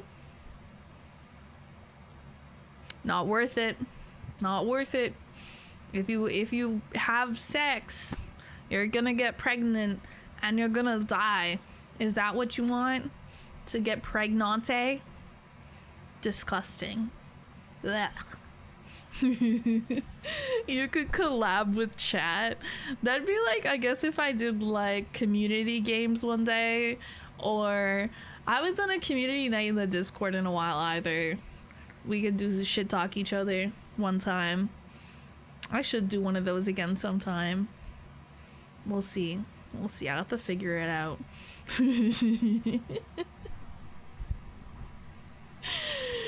Collab with chat. That'd be kind of funny, low-key. Collab with chat. You guys would just bully me. I feel like everyone would team up to sabotage me. And then who's gonna team up with me, huh? Who's gonna team up with me? You guys are just gonna bully me. You guys are all gonna gang up and make me lose. And then I'm gonna be like, what the fuck? The more you know what about if you have sex, you will get pregnant and die. Have you guys never seen Mean Girls? If you guys haven't seen Mean Girls, you're too young to be here and you should leave immediately. Depends how many and what you choose to play.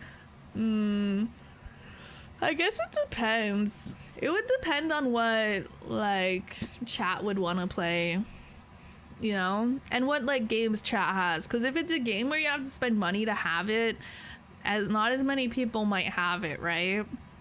So I think a lot of the time when streamers do community games or chat games or viewer games, whatever you want to call it, I think generally they try to gravitate towards free games so that you're not kind of dono-walling people from playing with you generally. And I try to do that as well, right? Choose games that are free so that anyone can join. All they have to do is make sure it's downloaded and installed. And you know, so like Among Us, Fall Guys type of vibe, right? What's that one fucking ball game? Marbles on stream. Oh my god, wait, I don't even know how to set that up. I've never done marbles on stream. I feel like people do that for like, I don't know, I've seen people do it as a way to choose winners for like a giveaway or something. I guess we could play it one time. You don't really play it though. It's kind of RNG. Like I think I just click a button and then you type in chat like !join if you want to join, and then it just kind of runs its course. I mean, we can do that one day. We could do like competitive marbles on stream, I suppose. There's drops for it. Wait, there's actually, what kind of drops they got for the marbles on stream? We gotta do that one day. I could come up with some shitty little prizes for winners and stuff too. It wouldn't be anything like crazy. It would be like, you could get like a custom sound or a custom ringtone. I'll record it for you or something. I don't know. I don't know what people would want. I don't know what you guys would want as stupid little rewards for like marbles on stream. It's just coins. What do you use the coins for? Can you buy like skins or something? I don't know. What would you use coins for marbles on stream? I guess you can, I think you can buy like boosts so you can make your marble go faster, but that's not always a good thing because sometimes you'll just like fall off the map if you do that.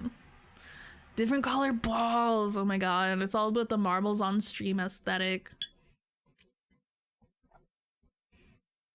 There are ball skins. I wonder if there's anything good. I never looked. I want something pink. or gold. Or blue. I like blue. I don't know what they got. I am sure there's some cool colors though. I'm about to go crazy. I'm about to become pay to win on marbles on stream, guys. Gotta show your balls looking good. Yeah, gotta make sure your balls look good, chat. Gotta make sure your balls look good. I make sure your balls look good. That's actually cool. I didn't know they had drops for that game. Community coins, a marble skin, and tournament coins. Oh, is that what the drops are? You guys want to play marbles on stream one day? Maybe next time we're just yapping, we can play marbles on the stream. Would that entertain you? Would that spark joy for you guys? And then you guys can feel a sense of accomplishment at winning a random RNG Twitch game thing. You need to watch 15 hours for all of them. Who is out here watching 15 hours of marbles on stream? What the heck? Is there that many people playing marbles on stream to watch and get like 15 hours of watch time in? Am I about to become a marbles on stream Twitch streamer, guys? Would that be fun? Imagine. Alright guys, stream tonight. We're playing marbles on stream again. Whoa!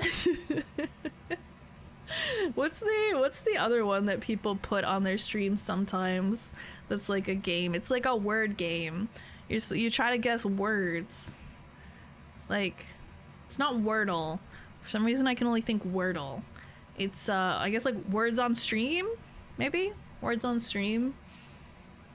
I think that's what it's called. I'm not very good at that one. I'm really bad actually at that one. I'm very, very good at coming up with words. Crazy. The VTuber's illiterate. Just find a stream, then just lurk on it with 144p with the tab muted. I guess that works. I don't know. I'm gonna forget about it in like 5 minutes if we're being honest. My brain does not remember stuff for long periods of time. This may come as a surprise to you guys. My memory is not so good.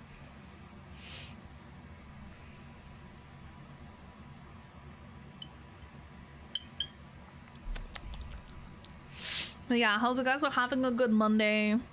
I guess if it's Labor Day for you guys, I hope you slept in and did something fun. Or just rotted, honestly. Rotting is a good way to spend your day. I stand by that. I feel like too many people are too focused on being productive on their days off. I think sometimes rotting is the most productive thing that you can do. Who are you?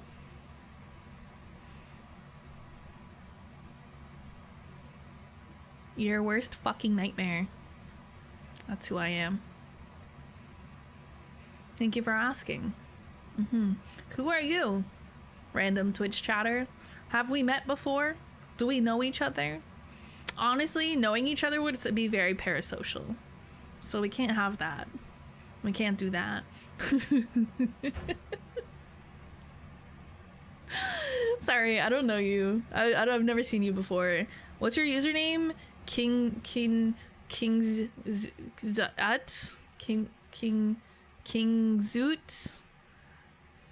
Whatever that is.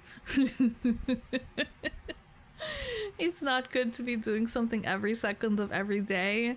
Take time to breathe once in a while. Yeah. I have to like remind myself of that sometimes.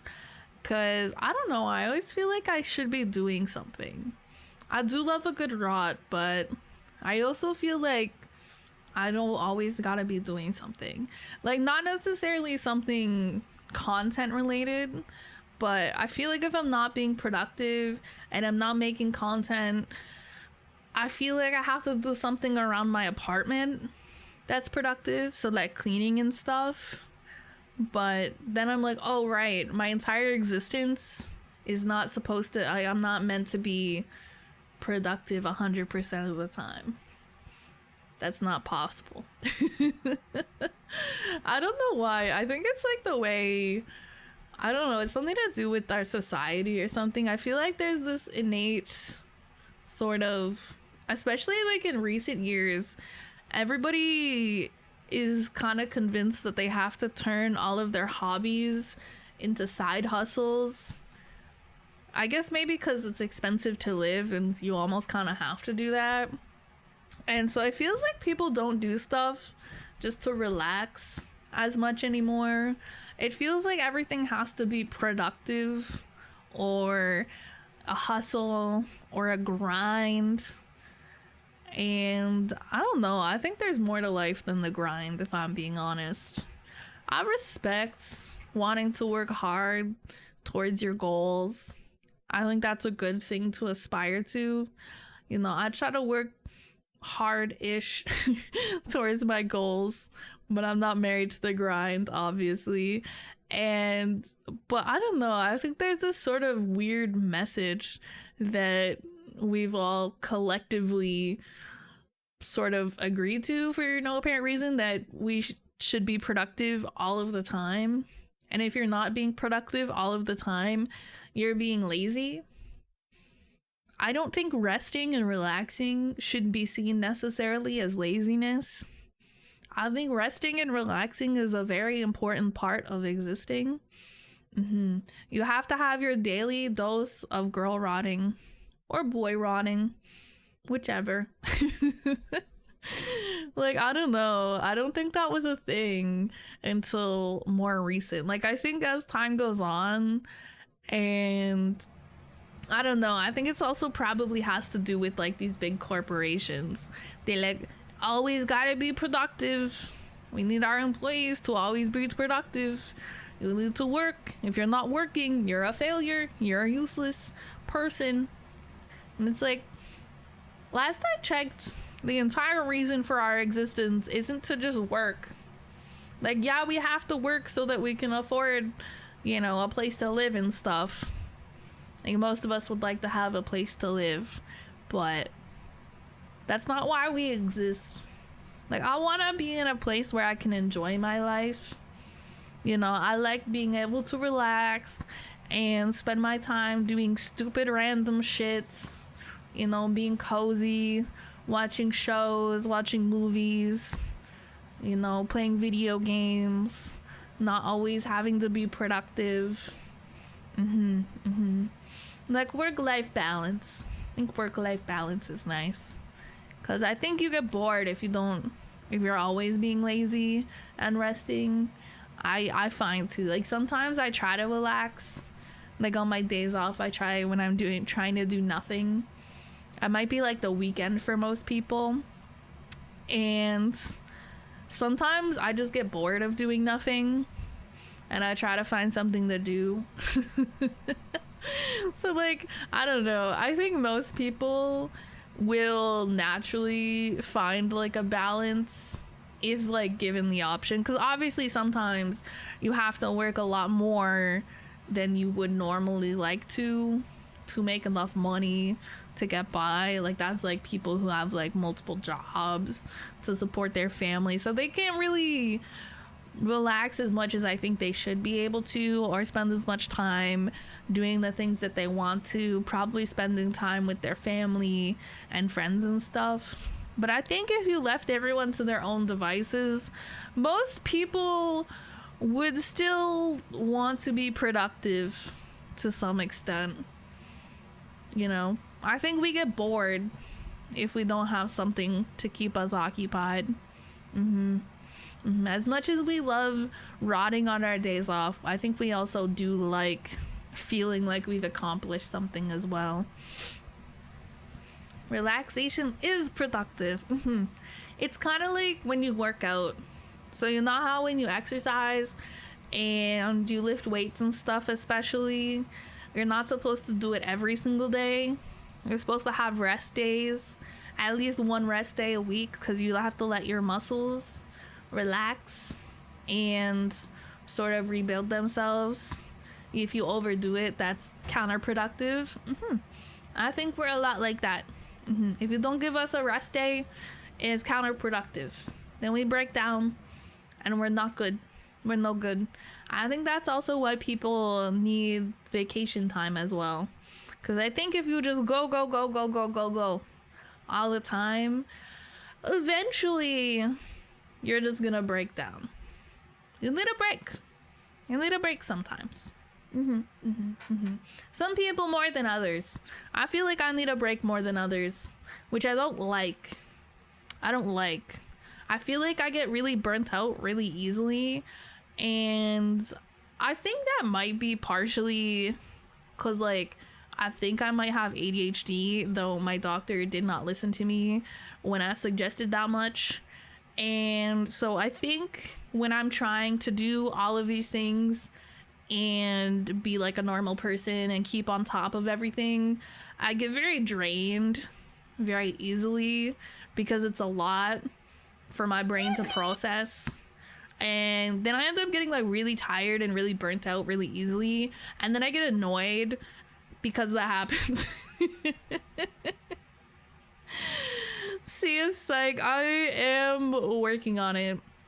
So even though my doctor dismissed me 5 minutes or less, doctor appointment speed run, she did have the office send me some links for like getting a proper assessment. But so I'm in Canada, right? So normally our healthcare is free, but to get an ADHD assessment, I actually have to spend money. I think if my doctor had listened to me and taken me seriously, she could have recommended me or referred me to a psych, and that would have been covered.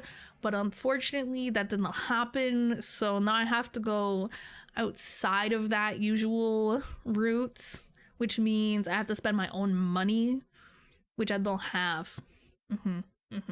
It all comes back to not having the money.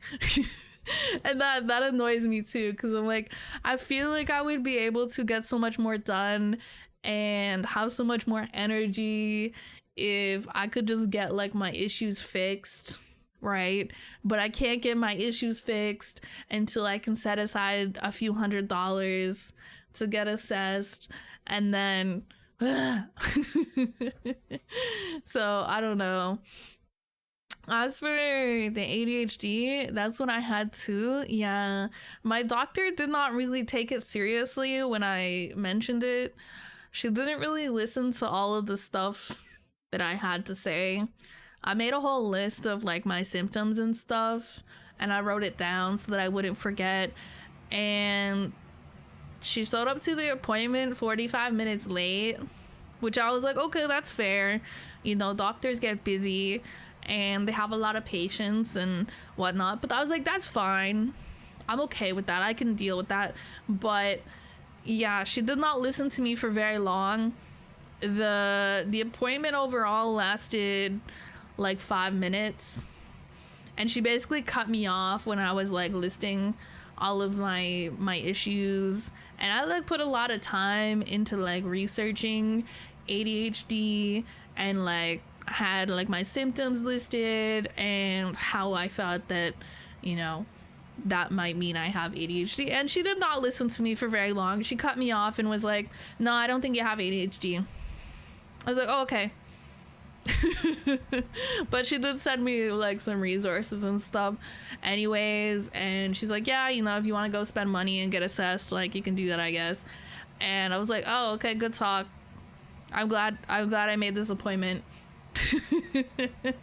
She sounds like a rude doctor. I don't know if she was just like, I feel like she might have been in a rush because like obviously she was very late, she was running very behind, because like when I dealt with her in the past, like, she was fine, but in this particular instance she really brushed me off, and I'm not sure exactly why. It might have been like several reasons coming into it, but yeah, it felt shit. You could also do some self-research and look up the DSM-5 to see what the criteria is, or even the ICD-10. That's what I did. I didn't just go in there randomly and be like, oh, I think I have ADHD for no reason. I did a lot of research into it, right? And I was like, oh, okay, a lot of this stuff fits me really well and explains why I struggle with stuff that I don't think I should struggle with. because I'm not like a complete moron despite what I seem like when I'm a VTuber. Obviously, I'm being a silly, goofy guy on the internet, but especially growing up, I was very much like an overachiever type of kid, right?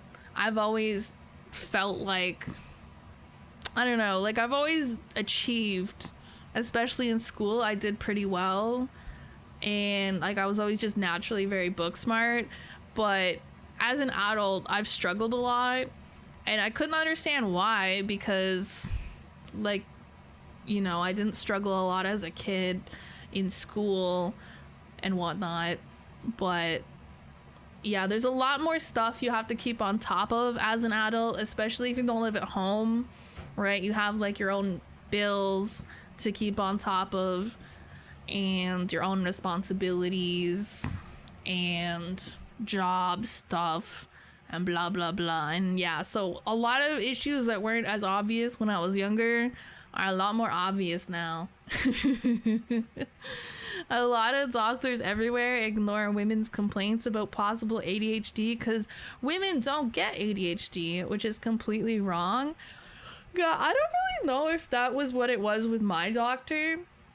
Like, I genuinely have no idea. She didn't really explain why she was so certain so quickly. And I have a female doctor, right? I specifically chose my doctor because I wanted a female doctor, because I feel like sometimes male doctors don't take women's concerns as seriously as they should. Like, a lot of doctors, especially male doctors, seem to like to write off women's concerns as them just being dramatic or hormonal, or they like to call everything anxiety. So I was like, I don't want to deal with that. I'm gonna make sure I get a female doctor to have like the best chance possible that any concerns that I have will be taken somewhat seriously, potentially. Yum yum yum yum. There's like 3 different areas of ADHD: combined, impulsive, and inattentive. When I was looking into it, I was like, I'm pretty sure I fit much more into inattentive, which I think is common for women, especially because I think like the impulsive or hyperactive type is what you typically think of when you think of ADHD. Like, that's like your hyper little boys type of vibe. I think that's what most people associate ADHD with, but it's like all this other stuff. And it's funny because I feel like the one thing that doesn't apply to me that I think is very common for people with ADHD is I'm very organized. Like, I keep my room very organized and very clean, where I feel like stereotypically that's not something that's associated with ADHD, but I definitely have a lot of issues with staying on task, staying focused on stuff. I have a lot of issues with executive functioning and planning and all of this other stuff. But for some reason, I can be organized. I don't know. It's like I like daydream.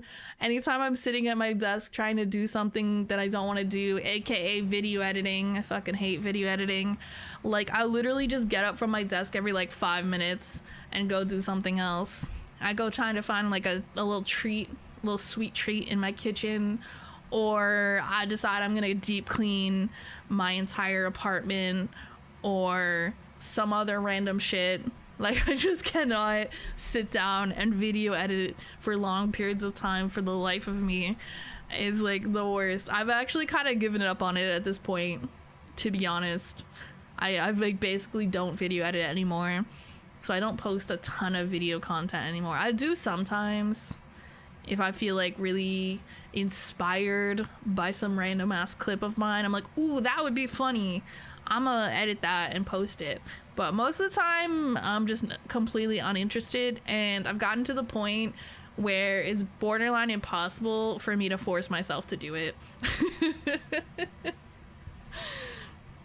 Best Spanish accent. Do not worry, senorita, for I have arrived. Guitar strum. Oh no, he's role playing in my chat. Oh no. Are we role playing? I don't know how to role play, guys. What do you guys want me to role play as? I can be like your weird neighbor that steals your packages and then gaslights you about it. I can do that. We can do that kind of like ASMR type of thing. I can't do like girlfriend experience, but I could do like weird neighbor that never leaves their apartment but steals your packages off your front porch and then gaslights you about it, and then you never see them and you just hear them yelling in the middle of the night. I could do that. Neighbor in the apartment who watches you leave whenever you walk your dog. Yeah, you just leave your house and you just see like the blinds, like you see like a little finger and like an eyeball peeking through the blinds in like the front of like your neighbor's place, and you're like, yo, honestly though, that's the type of shit I would do. I'm not very social, but I love people watching. Big fan. And so I would probably not interact much with my neighbors, but I would probably like watch them from time to time. Like I'd like peek out the front and see what people are up to, try to get a feel for their vibes, and then maybe I would interact with them at some point. I love people watching. I feel like it's a fun hobby. Interacting with people, scary, intimidating, drains my energy.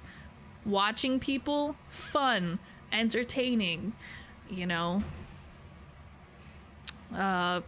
makes my imagination go wild. It's good for my creativity. Complaints to management. Hi building management. My neighbor is watching me. She seems creepy. Yeah, she does that. You get used to it after a while.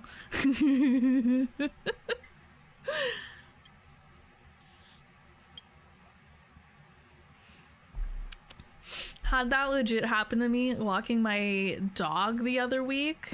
The glares from this person, why were they glaring at you? I wouldn't glare at people, but I'd just like observe them just to kind of feel out their vibes from a safe distance before I have to converse with them, because people are scary. Hello, Kato. Everybody say hello to the Kato.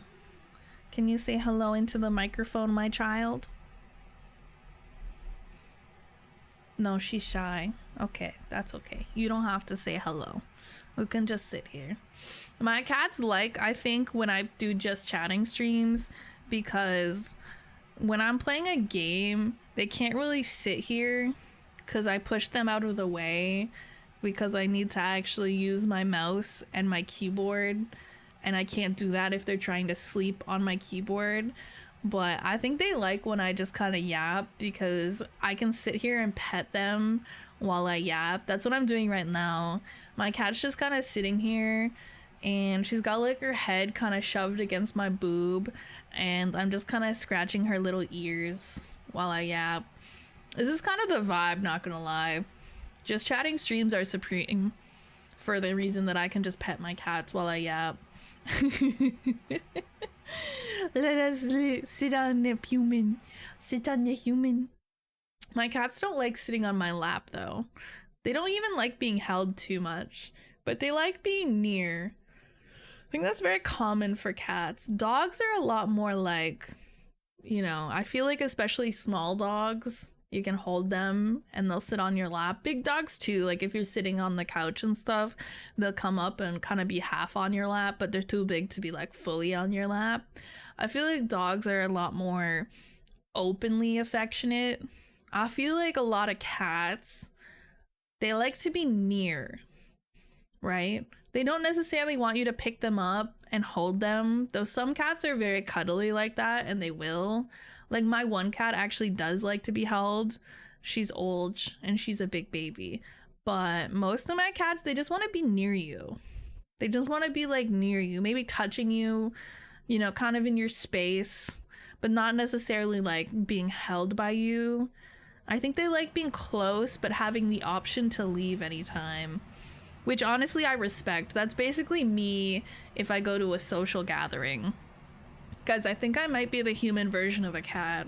Like, if you somehow manage to drag me to a social outing or a party or something, I'll probably hang around and like I'll interact a bit, but I like having the option to leave anytime. You know, when I've, hit my social battery limit, I can just leave. And that's kind of what I think cats are like for the most part. Like, my cats just like to hang out with me and be near me when I'm doing my stuff. They like to sleep in the vicinity, and then they just get up and leave when they want to go sleep somewhere else.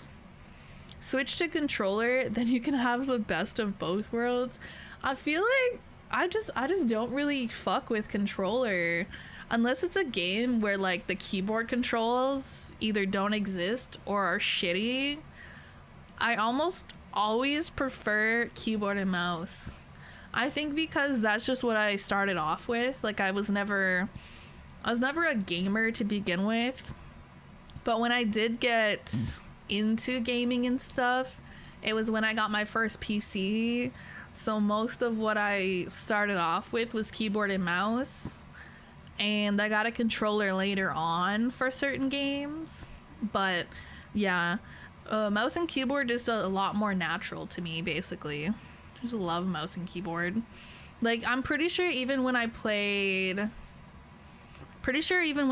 like Souls-like games, like a little bit of Elden Ring, and I think even when I played a little bit of Lies of P, I'm pretty sure I used keyboard and mouse. I tried controller.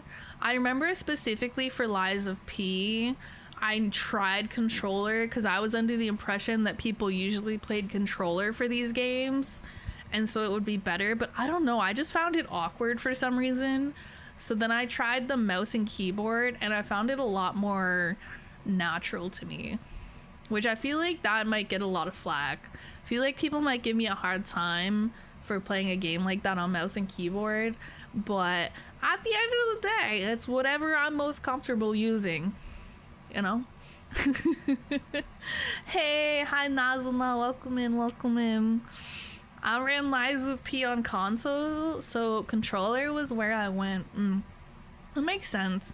I feel like most people play those style of games on controller, and for most people that probably works best, but I don't know, maybe it's because I just don't play very much controller. So 9 times out of 10, unless the keyboard controls are completely dog shit and can't be changed to something better, most of the time keyboard's gonna be better for me. But yeah, there's some games where controller does feel better. But yeah, that was not one of them. I just came out, hang out, and talk to you. Well, you've come to the right place, because I am here and I am talking. We're having a little yap sesh. A little Monday yap sesh, I suppose.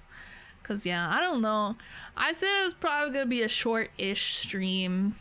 My concept of a short stream, though, is probably a little longer than some people's. I don't know, because I've seen people say they're doing a short stream, and they mean, like, actually short, like an hour or two.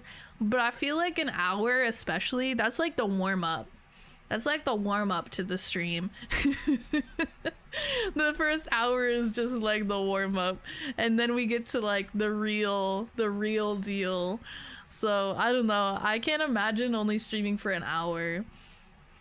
I guess maybe you might see something like that in November.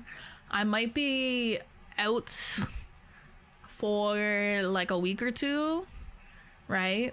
I might go back to Texas and harass Nikki at his family's Thanksgiving, because I'm like that.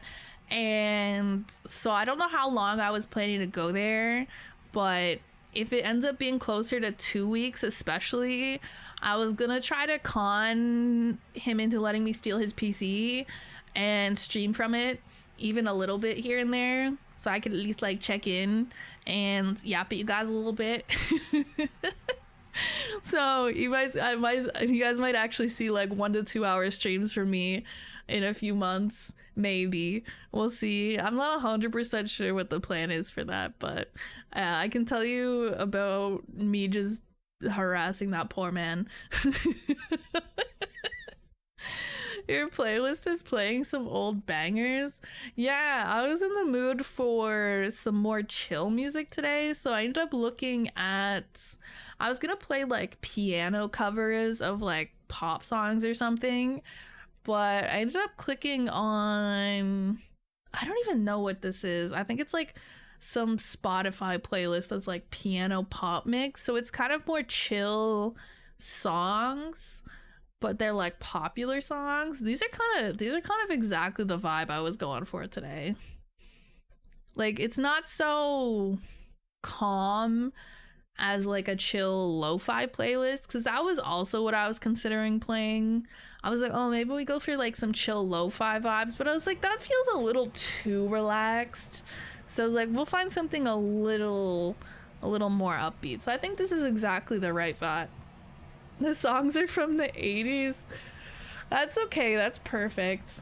I love 80s music. I grew up with 80s music. My parents were like, well, they were, let me see. My parents were born in the 60s, I think. So they were like teenagers and young adults in the 80s. So that's the music they really grew up with.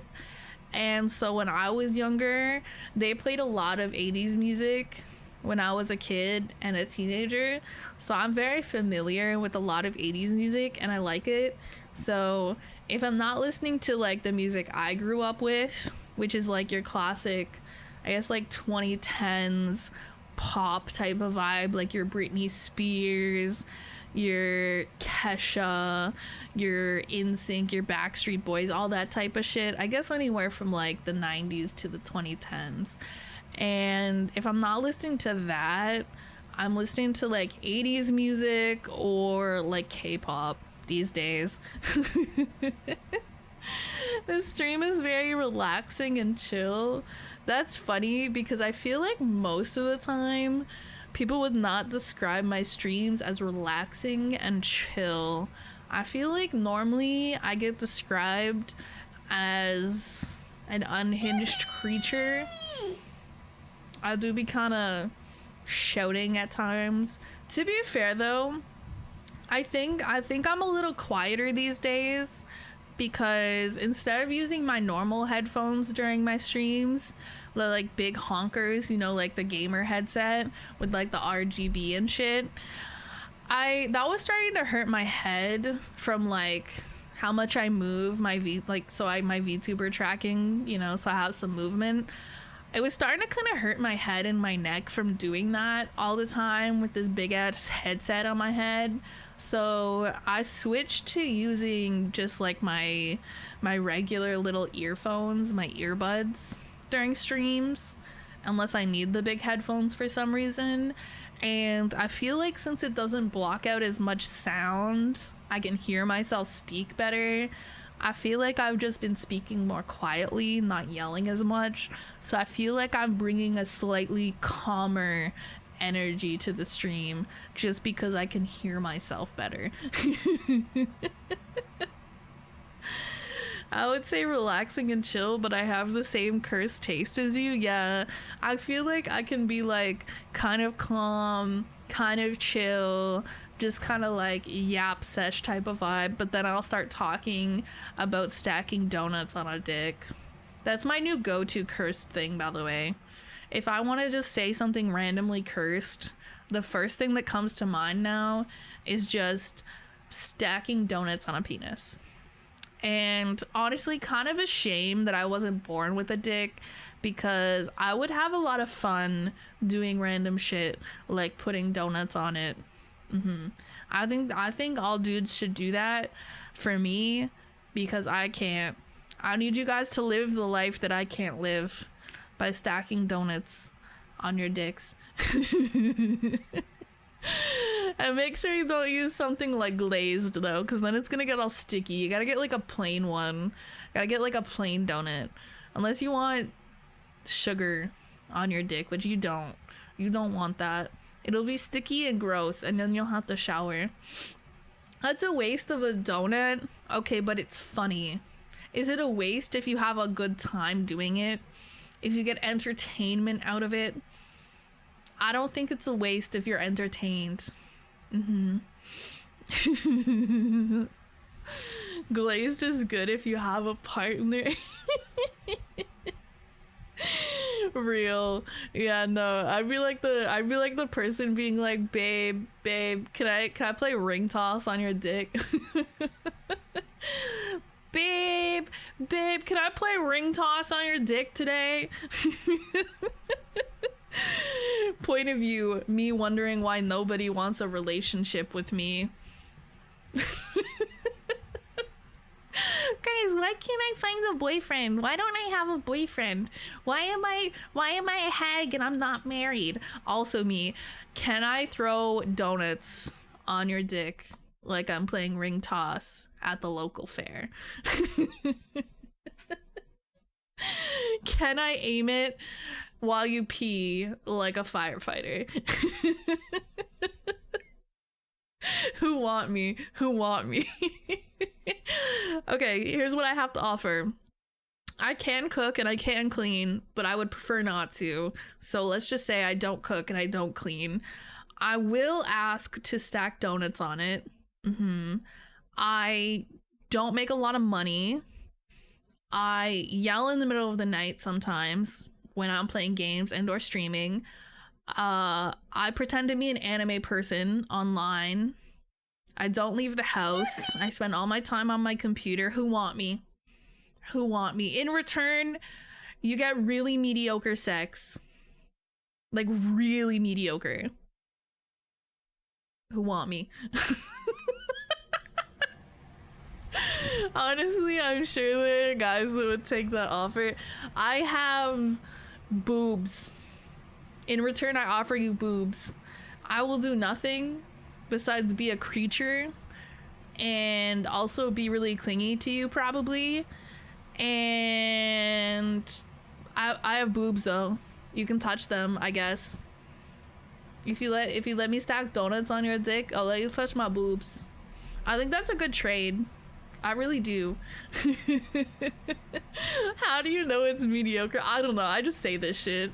I just be saying shit for the sake of saying shit. I don't know. I'm probably like average in bed. I don't know. I've never had like a particularly bad or a particularly good review. I mean, it's not like anybody's Yelp reviewing my sex. Nobody's like, I'm not like having sex with somebody and then they're like Yelp reviewing me or something. I don't know how you really know exactly how good you are, but I'm pretty sure if nobody says you're doing something horribly wrong, you're probably okay. It may not be like incredible, amazing, but you're probably okay. You know? 10 out of 10 trade. I get to stack donuts on your dick and you get to touch my boobs. Yippee! I think that's a good deal. That is one of the best trade deals of all time.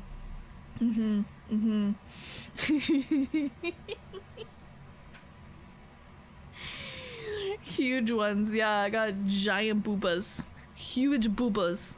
Massive boobas. Like the size of basketballs. I don't know, I said something random. They are not the size of basketballs. That is really large. A basketball is quite large.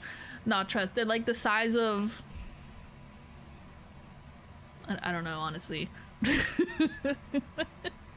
Trying to think of like a fruit or something. What's a solid sized fruit? Maybe like a melon. Like a cantaloupe. Maybe, I don't know. Fruit varies so much in size that maybe that's not a good measurement. Boobs the size of big boobs. Yeah, exactly. Cherry tomatoes, yeah. Huge, massive cherry tomato sized boobs, guys. I guess, yeah. Can we see how many donuts we can on your fits? On your tits. How many? I don't know how you would stack donuts on boobs. I guess like on top of them. It's like, have you guys ever seen when somebody's cat's asleep their cat's like asleep and they see how many crackers they can get on their cat before the cat gets up and leaves. That's kind of what I'm picturing. Because I don't know how else you would stack donuts on boobs. I feel like if you tried to stack them on top of each other, there's not stability. See, that's the problem. There's nothing for them to like stick onto. You know, when you're playing, you know, you're putting donuts on a dick, you know, they're stable, right? They have something that you can put where they're stable because it's going through the middle of the donut. If you try to stack donuts on boobs, they jiggle too much. You cannot stack them. There's no stability. There's nothing to keep them from falling over. You're not gonna have a good time. But you could do the thing that people do to their cats, which is try to see how many crackers you can fit on them, which is a totally normal thing to do.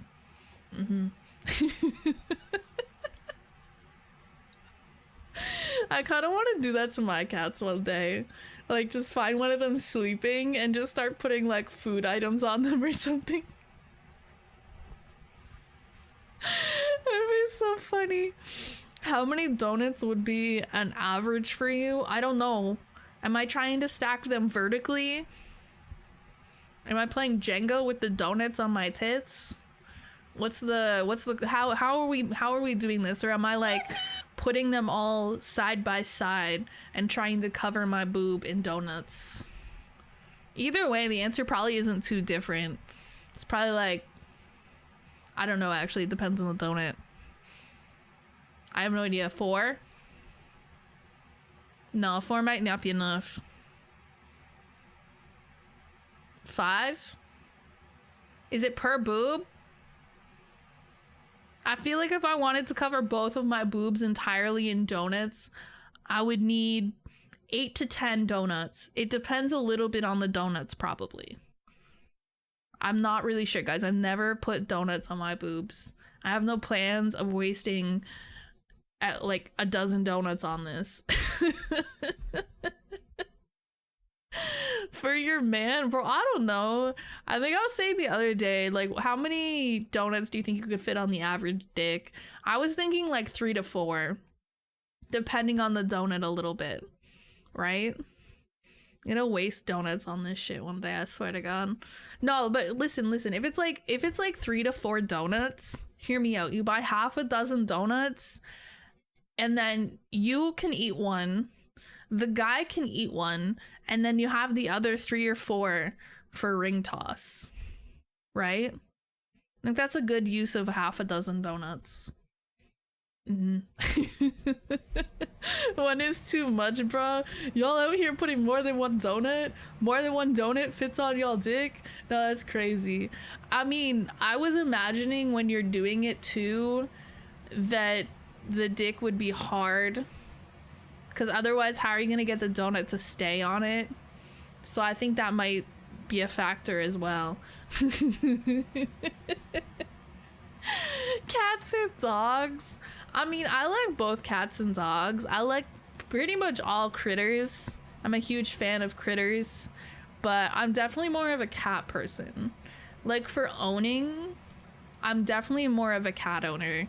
Dogs are too much energy for me. Too much upkeep, taking the doggos for walks every day. Too much energy for me. I like cats. They're very relaxed, very sleepy, very like me, you know?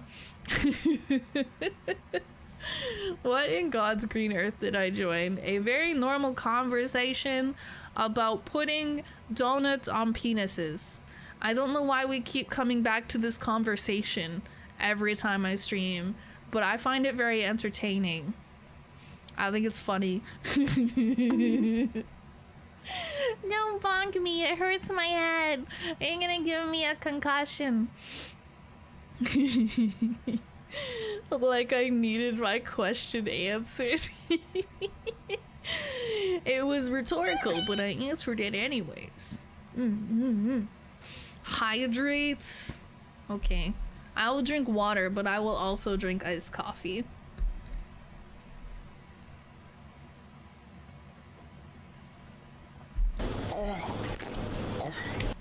Yeah, on God, for real, for real.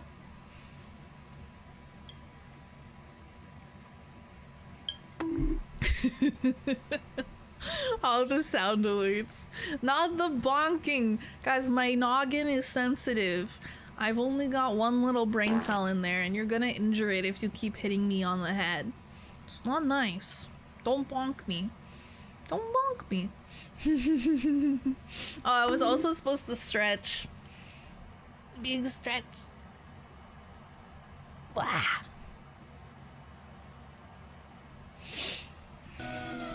I was gonna say, are you guys done with the sound alerts? But I'll take that as a no. I wish I had a flute.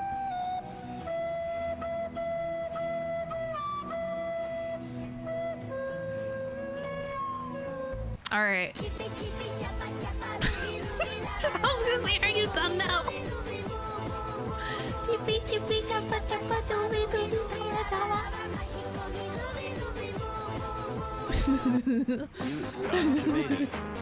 You guys are gonna run out of sound alerts eventually.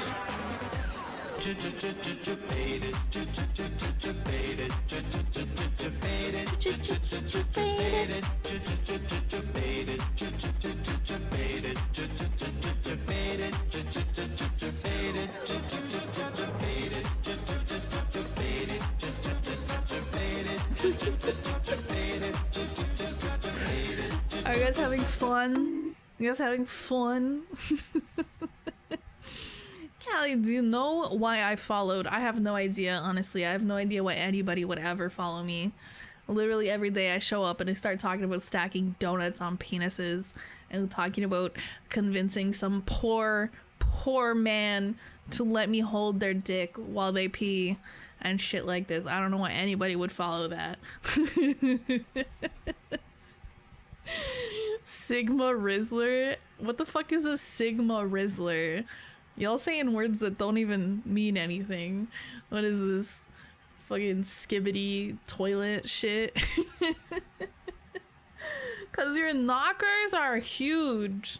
Fair enough, that's a good enough reason. I'll accept that. I'll accept that. Is that why everybody followed? Did you guys follow me because I have big boobas? Is that okay, hold up. If that's how I get people to follow me, maybe I should zoom in more.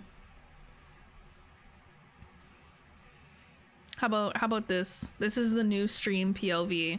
My face is still there, so they can't ban me. They can't claim that I am focusing too much on my boobs because my face is here. My face is still here. I hadn't noticed. Yeah, I didn't notice the boobs. I was too busy staring at not the boobs.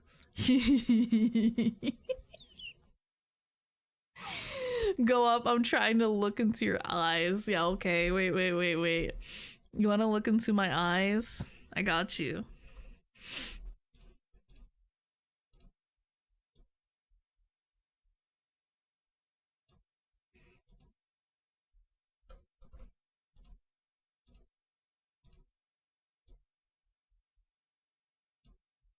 Look into my eyes. Let's go gambling. Ah, dang it. Ah, dang it. Ah, dang it. That's what I meant. Imagine this is what's under the outfit actually.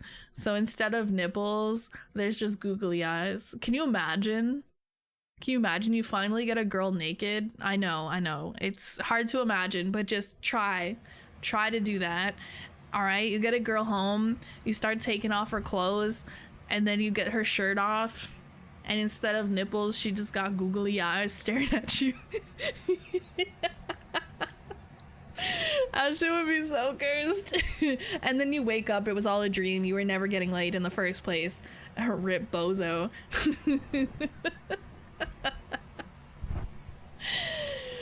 Hi Crow, welcome in. Wait, you should now take it off and Twitch can't do anything because they're covered. I don't even think I have a toggle for that, unfortunately. I do actually have the art of like my full naked body, so that I can get outfits added to my model in the future. But I don't actually have it set up that the clothes can toggle off because I haven't needed it for anything. And also there's not really like, I don't have nipples or anything. So there's not really anything to see underneath there. Because I think somebody came in one time, first time chatter by the way. And so one time we had a first time chatter that came in and they were like, yo, show me your boobs. And I was like, honestly, you can see a good amount of my boob to begin with, right? And even if I wanted to, I can't show you my boobs on Twitch because I'll get banned. You know, they don't like it when you do that. And also, I don't have nipples. So I feel like that's not as exciting.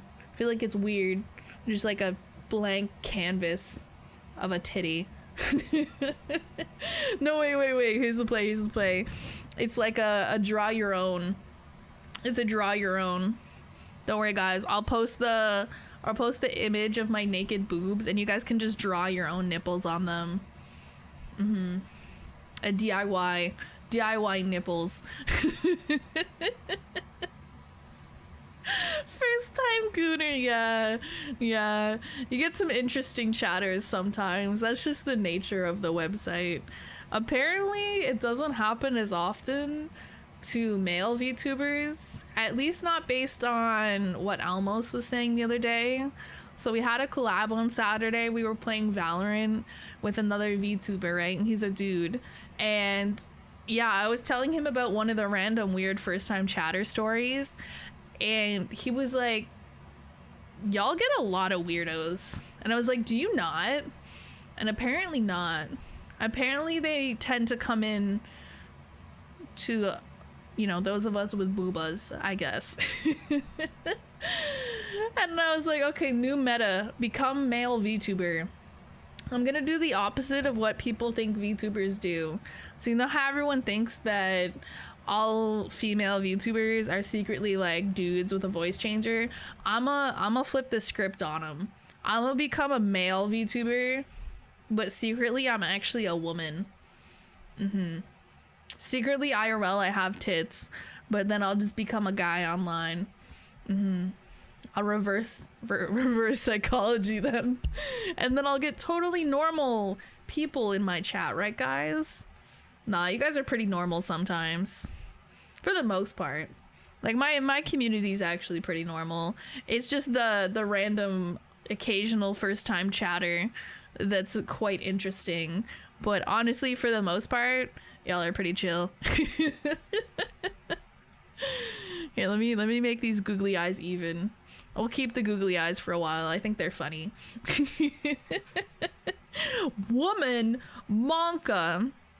No, unironically though, I've said before, if I ever get to a point where I can comfortably afford it, I think it'd be fun to do what some VTubers do and have like an opposite gender model. So I'm trying to think like of an example. Oh, you guys know Sayu, right? Sayu, he has like a female version of his model, and I think that's fun. I think it'd be fun to have like a hot dude version of myself that I could be sometimes. I think that'd be fun. Oh, I should just lagged. What's up with that? Anyways. Maybe boobs are the friends we make along the way. Maybe. But yeah, I don't know. I think it's fun to have boobs. Especially on my VTuber model. I don't know. I just wanted to have boobas. I think it's fun. But I don't usually make it like the focal point of my content or anything. I'm sure people notice that I have boobs. Especially, you know, I got big ones. And also my papa, who did the rigging for my model, he's very good. He's very good at rigging the boobs, as well as the rest of the model, obviously. So, you know, I'm sure people notice them, which I'm fine with, obviously. But it's not like it's the focal point of my content. I don't think. I think mostly it's about the yapping. But I'm sure it's nice to have boobs to look at while you listen to me yap. Still with the pink hair? Yeah? Yeah? Like if I had like a dude version? Yeah, I think it'd be like basically the same thing.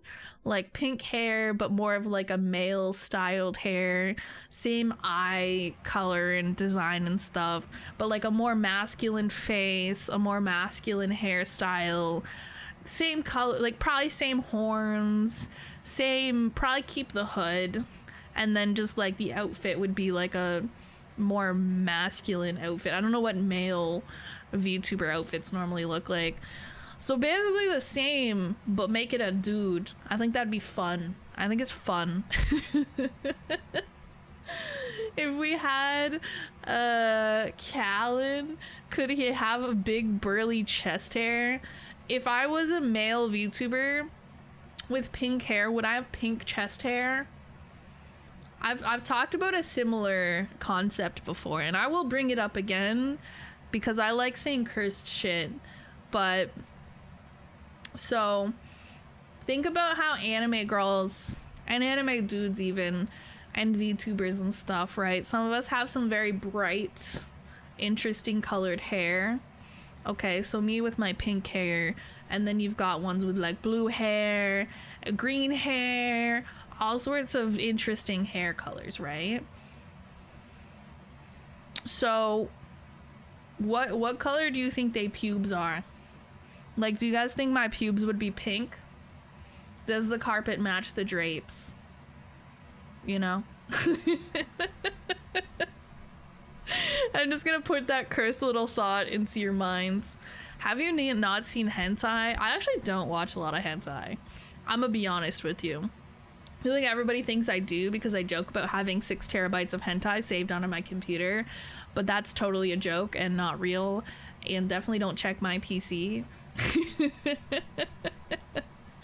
Depends, is the hair dyed or natural? Well, for anime characters and VTubers and stuff, let's just assume it's their natural hair color, because you can have any hair color in anime. And yeah, because if it was dyed, obviously the answer is going to be no, the carpet probably doesn't match the drapes. But it reminds me of this one scene. Have you guys ever seen Fruits Basket? Cute little anime. And there's a character in the show that has, I forget his name, but anyways, he has more like gray, whitish gray hair. And there's a scene in one episode where some other dude that they go to school with, he's like, oh, that's not your real hair color, like you dye it, you must dye it. And he's like, nah, I can prove that this is my natural hair color. And the guy's like, how can you prove without a shadow of a doubt that that's your natural hair color? And he drags this guy into the bathroom, into the men's bathroom with him. And then like the guy, all you hear is this guy like scream, and then they come out and he's like, yep, it's his natural hair color. And so obviously it's implied that he like showed him his pubes. Like, yeah, okay, this is my natural hair color, and the proof is that my pubes are also this color. Hi Kaguya, hey, hi. Okay, I will hydrate for you.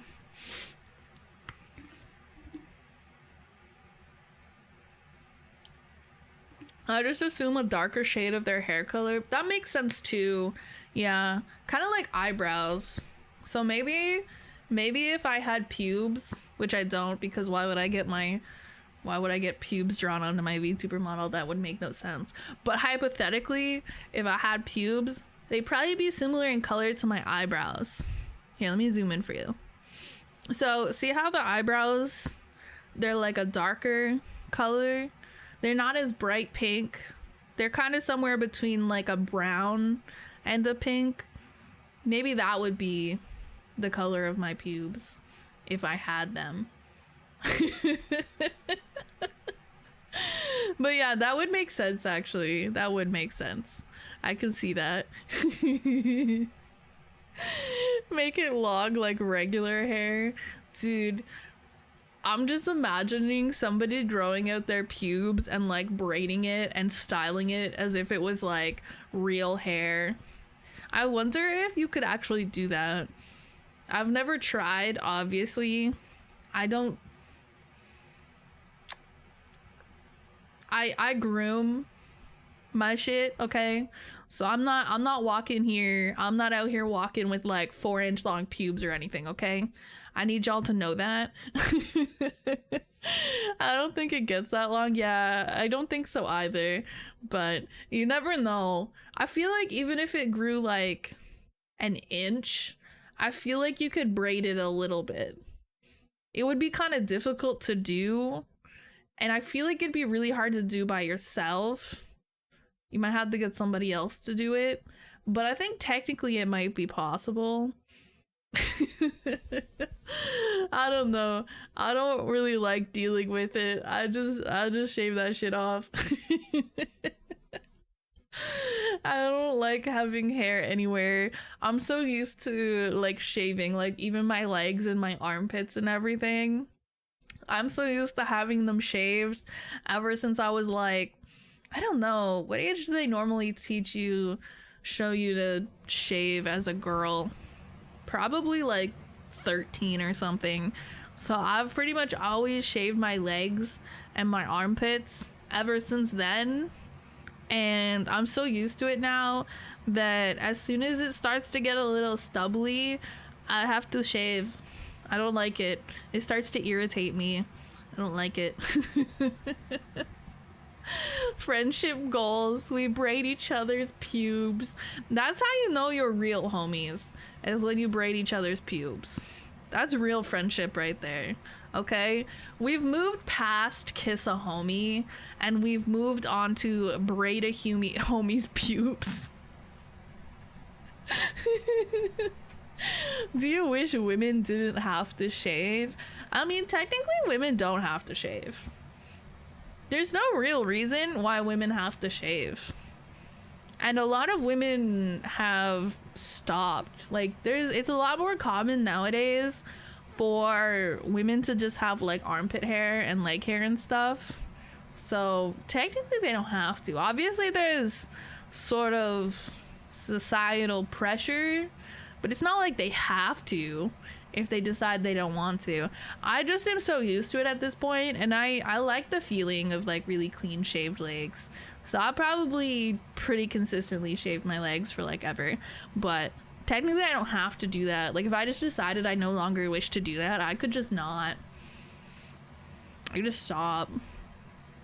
But you know what I mean? I guess, but I'm kind of impartial, because technically if somebody decides they really don't want to, they can stop.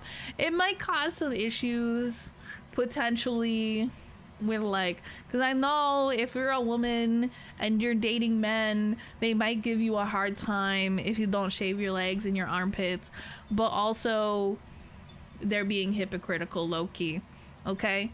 Because they'll be like, oh well, like, you know, it's unhygienic if you don't shave your legs and your armpits. And it's like, oh, okay, well if it's unhygienic, then why don't you shave your armpits and your legs?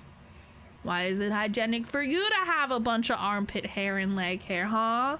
Explain that one, buddy. So yeah, but yeah, I don't know. So I can see it being an issue for sure, but they don't have to do it if they don't want to. Hopefully it becomes more like normal to not, and then people can feel comfortable choosing whatever they want. More guys shave than you may think. Oh, hi cat. I believe that. No, I 100%. I don't know so much about like shaving legs, but I know some dudes who shave like their armpit hair. And I was surprised by that at first, because I honestly didn't think a lot of dudes did that, but they're like, yeah, I don't really like having armpit hair, so they shave it. And I'm like, yeah, that's fair, honestly. Cat, hi. Okay, you gonna get out of the way? Okay, good job. My arms and legs are just naturally barely hairy. Yeah, I mean that works too. That would be nice too. I mean, I don't think I'm like super hairy. if I don't shave, but it's enough that I don't like it. It's enough that it bothers me. I think the worst is when it's in that like stubbly phase. So I don't usually let it get past that. Like as soon as it starts to get like stubbly, that's when I'll just shave it again because I can't really stand it. The stubbly feeling is the worst. Maybe if I was able to get past that and let it grow, it might not be so bad, but I don't know. I don't find shaving too troublesome, especially because once I'm in the shower, I don't really want to get out. It's so warm and cozy in there. So I don't mind spending an extra couple minutes shaving my legs or whatever, because it's an excuse to stand in the shower for a little longer. And then it feels really nice after. You have like clean shaven legs, and then you like moisturize so they feel really nice and smooth. And then if you pair that with like freshly washed sheets, freshly changed fresh sheets, ooh, that shit slaps. Okay, people who don't shave their legs will never understand just how much that shit hits. You're gonna turn into a gorilla? I don't think I'd be that hairy. Like, I don't know. I mean, I have arm hair. It's like pretty light though, and it's not like it's super thick or anything, because I have brown hair, right? So I have like light brown hair, my flesh tuber persona, if you will. But my arm hair is pretty light. It's probably a lot closer. I don't know, I have to look at it actually. Yeah, it's not very dark. It's like a dark blonde. So honestly, not very visible. I don't know. I've never shaved my arms. I don't know if that's a thing. I feel like that would be weird. Do people shave like their actual arm? Because I feel like that's the one place I just like I don't fuck with. Not in like my head, I guess. Like I'm not gonna shave my head or anything. But like I use like the little, I think they call them dermaplaners. So it's kind of like shaving your face and like getting all the dead skin as well. It's not really, it's kind of, anyways, so like all like the peach fuzz on your face and all like the dead skin cells, it kind of like exfoliates and gets rid of the peach fuzz on your face. So I do that sometimes. And then I shave my legs and my armpits and my pubes. And then, yeah, then not my arms. Not my arms. I have hair on my arms. My immersion ruins. No, it's okay. Don't even worry. Don't even worry. We'll make it so it still fits with the immersion. Here. Now I have brown hair. Now it fits the immersion. I'm just kidding. I like the pink hair today. My immersion! My VTuber's a real person and not just an anime girl on my screen. I think we should shave our heads and wear wigs. I mean, low-key might be more convenient in some ways, but also I think being bald would feel weird to me. Like, I'm so used to having so much hair. I think it'd feel very weird. You would never catch me shaving my head unless I had to. I hope I never have to. I've been growing my hair out for a long time now, so I hope I don't have to get rid of it anytime soon. I'm gonna grow it a bit longer too. I don't know how long it's gonna end up, but I'm gonna see how long I let it get before I get rid of it. I'm not gonna let it grow to the point where like if I sat down, I would be sitting on my hair, because that's too long. That's too long. But I would grow it so that it's kind of like lower back length. Anything past that I think gets a little wild. I don't want to accidentally sit on my own hair or anything like that, but I do like long hair. 10 subs for going bald. You could not pay me enough to go bald. There is no sum of money you could pay me to make me go bald. No, thank you. I actually like my hair. I haven't cut it for 20 years, but it hasn't grown past the point it was before I cut it. Really? I'm surprised. Usually hair grows, no? Interesting. Yeah, because my hair has been growing. Like yesterday, I think I showed a picture of what my hair looked like when I got it cut in March, because that's the most recent picture I have of it. But I did get it trimmed again in July. I don't know. Sometime this summer I got it trimmed, and it's definitely grown a few inches since then. And so I imagine it probably grows like 6 inches per year, maybe, if I had to guess. So I think give it another year, maybe a year or two, and it'll probably be as long as like the maximum length that I'd like it to be. But it's pretty long right now, and it's not like I really wear it down anyways. It's always in a messy bun on the top of my head because it gets kind of in the way when I have my headphones and stuff on. I don't really want to deal with it most of the time, but I still like long hair, so I keep it. I'm disappointed. I wanted it to get longer, but it stopped at the same point. Oh, that's so interesting. I wonder why. I don't know what causes it to stop growing, and I wonder if there's a point at which my hair will stop growing, but I think this is kind of the longest I've had my hair in a long, long time. And so we'll see how long it grows. We'll see. I don't see any reason why it would stop growing, but I've never tried to grow it that long. So we'll see. We'll see. But yeah, I don't want it to be too long. I think my limit is like lower back. Anything longer than that, I think it just becomes a real nuisance. Dude, this cat, bro. I have so much stuff on my desk when I'm streaming, and my cat has somehow found a way to insert herself in between all of it. Mine got to mid back. That's pretty long. That's probably about where mine is now. But I think it'll grow longer. We'll see though. We'll see. I don't really pay too much attention to how long it is, but I do notice it sometimes, like when I shower and my hair is all wet and down. I'm like, okay, how long is it now?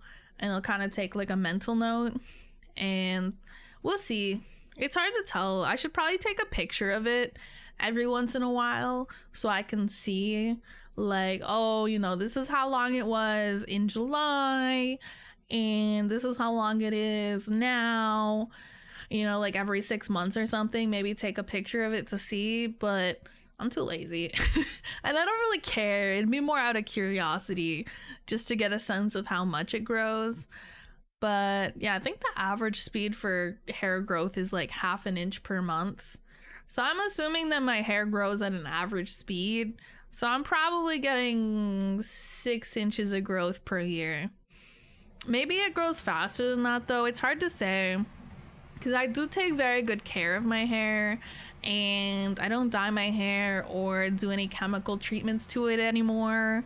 I haven't in many, many, many years. So my hair is very healthy, very well taken care of. So if it's gonna grow, it'll probably do it at a pretty decent rate because it's very healthy. We also want to see, yeah, I don't know, we'll see. Maybe next time I get a haircut and it looks really fresh, I'll try to take a picture, because that's the picture I showed of my hair in March, was like right after I got it cut, and it looked really fresh and really nice. Obviously I had like my face blocked out, but my hair looked hella fresh. So maybe next time I get a cut, which probably won't be for a while because I just got it cut last month, and I basically get it cut when my bangs start to get too long. Like they start to get really in my face and I start to get annoyed. That's how I know it's time to get a haircut. Not because like I get like split ends or anything like that. Actually, last time I went to get my haircut, since I mostly just wanted my bangs trimmed, I was gonna get like the rest of my hair trimmed if needed, but my hairdresser said she didn't really need to trim my hair because I didn't really have any split ends or dead ends or anything. So it was just my bangs that needed to be cut, because they were in my face and I did not like that. Just like, I'm sick of my hair in my face, get it out. And like sometimes what I used to do in the past was when my bangs would get too long, I would cut them myself. I would like trim them myself, but I think it's better not to do that, you know. So I've been trying not to do that, but still I only end up going to get my hair cut like 2 or 3 times a year, so it's not that bad. Even though it costs like $50, $60 to get my hair cut, it's only a couple times a year, so I can scrounge up the money. That's one of a hell emo. What the bangs when they grow too long, yeah, and they're like in my face. I look like some 13-year-old emo kid. It's not that bad because I usually just kind of push them out of my face, but because of the way my hair is and I have like a cowlick in my bangs, they tend to like to sit in my face. Even if I push them out of my face, they kind of like swoop around into my face. So after a certain point, I pretty much have to trim them or just start like pinning them out of my face or something, which I also can do, you know, just go with the onion bangs where you like clip them. You guys know what I'm talking about. The onion bangs go hard, honestly. I think the onion bangs low-key look cute on pretty much everybody, unless you have like a really big forehead or something, which I totally don't. I have a totally normal sized forehead. But yeah, I end up just like pushing them out of my face a lot, but because of my cowlick, they end up falling back into my face and I start to get annoyed. It's more like, I don't know, it doesn't bother me too much, but sometimes when I'm streaming and they fall in my face, I feel like they kind of get in the way of the VTuber model tracking and like my ability to see what I'm doing, and then I start getting irritated and then like, okay, I need a haircut. And yeah, I don't really necessarily like clipping my bangs out of the way when I'm streaming, or at least I didn't, because I was usually using my big headset, but now that I've switched to mostly using the regular earbuds, it wouldn't be a problem, because obviously normally there's that big band that goes over the top of your head on the regular big gaming headsets. That's where you get like that dent. You guys have seen the dents that people get from their headsets, right? Yeah, but because of where I would have to clip my hair if I want to clip my bangs out of my face, it's basically gets in the way of the headset. But since I'm not using that headset when I stream nowadays, I actually could do that probably. Hello, Kato. Hello. You want attention? Hi. You're very cute. You're very cute. Don't you have sleeping to do? Don't you have snacks to eat? Oh, to be a cat. I want to be a cat when I grow up. Guys, do you think it's too late for me to become a cat? I want to be a little freeloader. I want to be a cute, fat little freeloader. I want people to give me yummy snacks all the time. I want to not have to have a job. I want somebody to just pet me and take care of me and let me sleep all day. Is that too much to ask for? I think that might be asking for too much, honestly. How to become cat. I should put it into the wiki how to become a cat. I'm sure they have answers. I'm sure it'll not say anything too weird. Probably.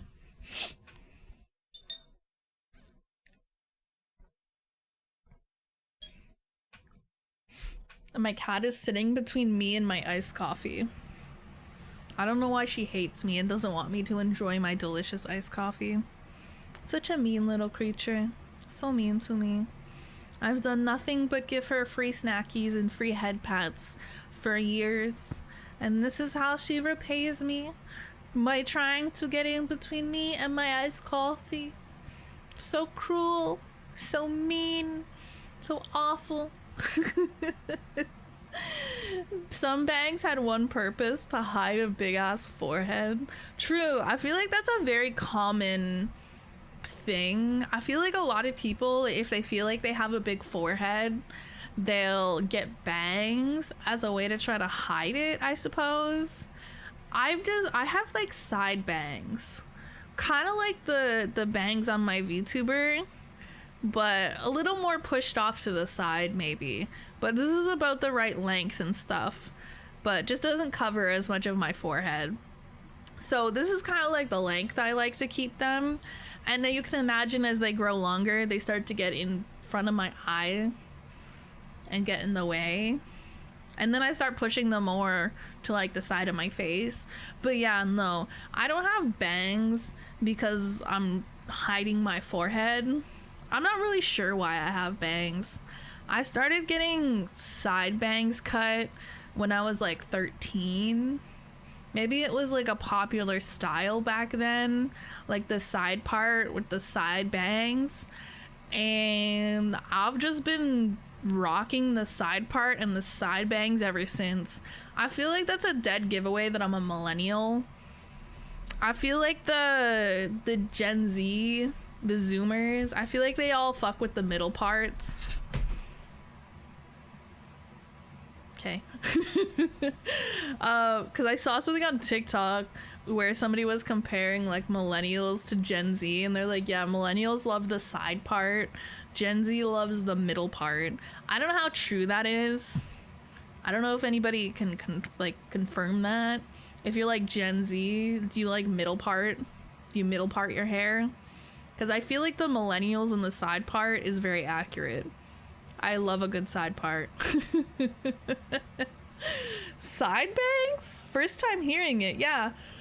It's basically when you just have bangs more like heavily on one side. I don't know how to explain it. It's kind of like what's on my VTuber model. So like, wait, maybe if I get rid of the hood. But you see how the hair is parted more to one side, and then the bangs are also like there's a clear division. These cover more of my face though than a lot of side bangs. I'd have to look up a picture maybe to give a better example, but it's where they more like swoop to the side and usually paired with a side part. I had the middle part in middle school. It was very ugly. It does not suit me. Yeah, I don't know if I just because I'm so used to having the side part and like the side bangs, but anytime I've tried to see what I would look like with a middle part, it just looks weird. It just looks weird, and I don't know if it's because it actually looks weird or if it's just because I'm so used to having my hair one particular way. I don't like it. Did not like it. 0 out of 10. Will not be doing it. We need more old Avril Lavigne style girl. Oh, like the sort of like punk scene aesthetic. That was very popular when I was younger. Like the super far side part with the really long bangs swooping across like half your face. Classic aesthetic when I was like 12. Where the divide of your hair is, side part means it's not perfectly in the middle of your head. Yeah, so it's parted to the side instead of parted directly in the middle. I could show you guys like examples of like side parted hair and like side bangs. Let me see if I can find a good example. Okay, this is like an example of a middle part. Maybe we'll get one of those.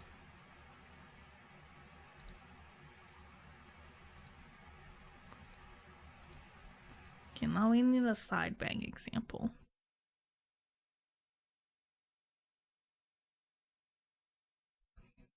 Like, I'm not the Hillary Duff. I'm trying to find an example that looks similar to like how my hair is with the side bangs, because there's lots of different ways to do side bangs. It kind of depends on how long you wear the bangs, to be honest.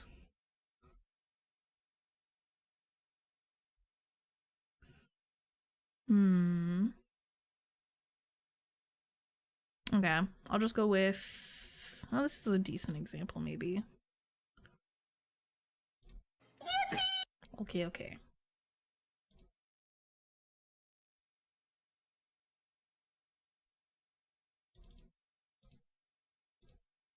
Okay, so this is like your classic middle part, right? You see how the hair is parted in the middle, thus the term middle part, right? This is like very common, but then you have like the side part and the side bangs. See the way it's parted off to the side, and see how the bangs are basically on one side and they swoop to the side, and then you don't have them on the other side, so there's like this little corner of your forehead with no bangs. This is kind of like what I got going on. Kind of. This is like the best example I could find under short notice on Google Images. Callie should do a mohawk. I should not do that. I should absolutely not do that. No, thank you. So yeah, this is what side bangs is. So this is kind of what I have on my hair. This is pretty similar in length to how mine are as well. But I have a cowlick, so mine doesn't look quite this nice.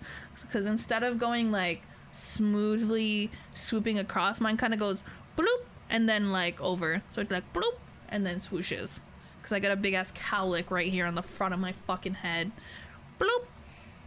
And a hairstyle with heavy eyeliners. Yeah. No, I'm thinking. Okay, here, wait. Me. Scene. Hair, I guess. Yeah. Oh my god. See if y'all remember this phase.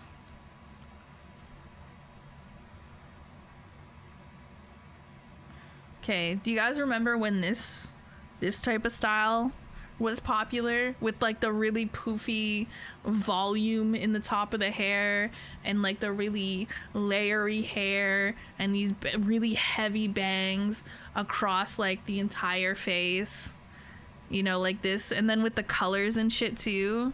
They would have like fun colors sometimes. This was like really popular when I was like 13. This was like super popular style. This stripy hair dye, yeah, like all the fucking colors and stuff. It was like either like, I swear there were like either really funky colors, this really, really, really light blonde color that just killed your fucking hair, or like black. Those were like the go-to colors with these hairstyles.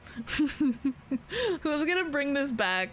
Who's gonna bring back these hairstyles? And then like the really heavy smoky eye makeup it was usually paired with. Yeah, classic back in my day. Not to sound old, but yeah. I don't know if this aesthetic is very popular still. I'm sure someone out there is still rocking this type of style, but back in my day, you know what else was really popular when I was younger? Was like really thin eyebrows. Do you guys remember the really thin eyebrows being popular like, I don't know, 15 years ago?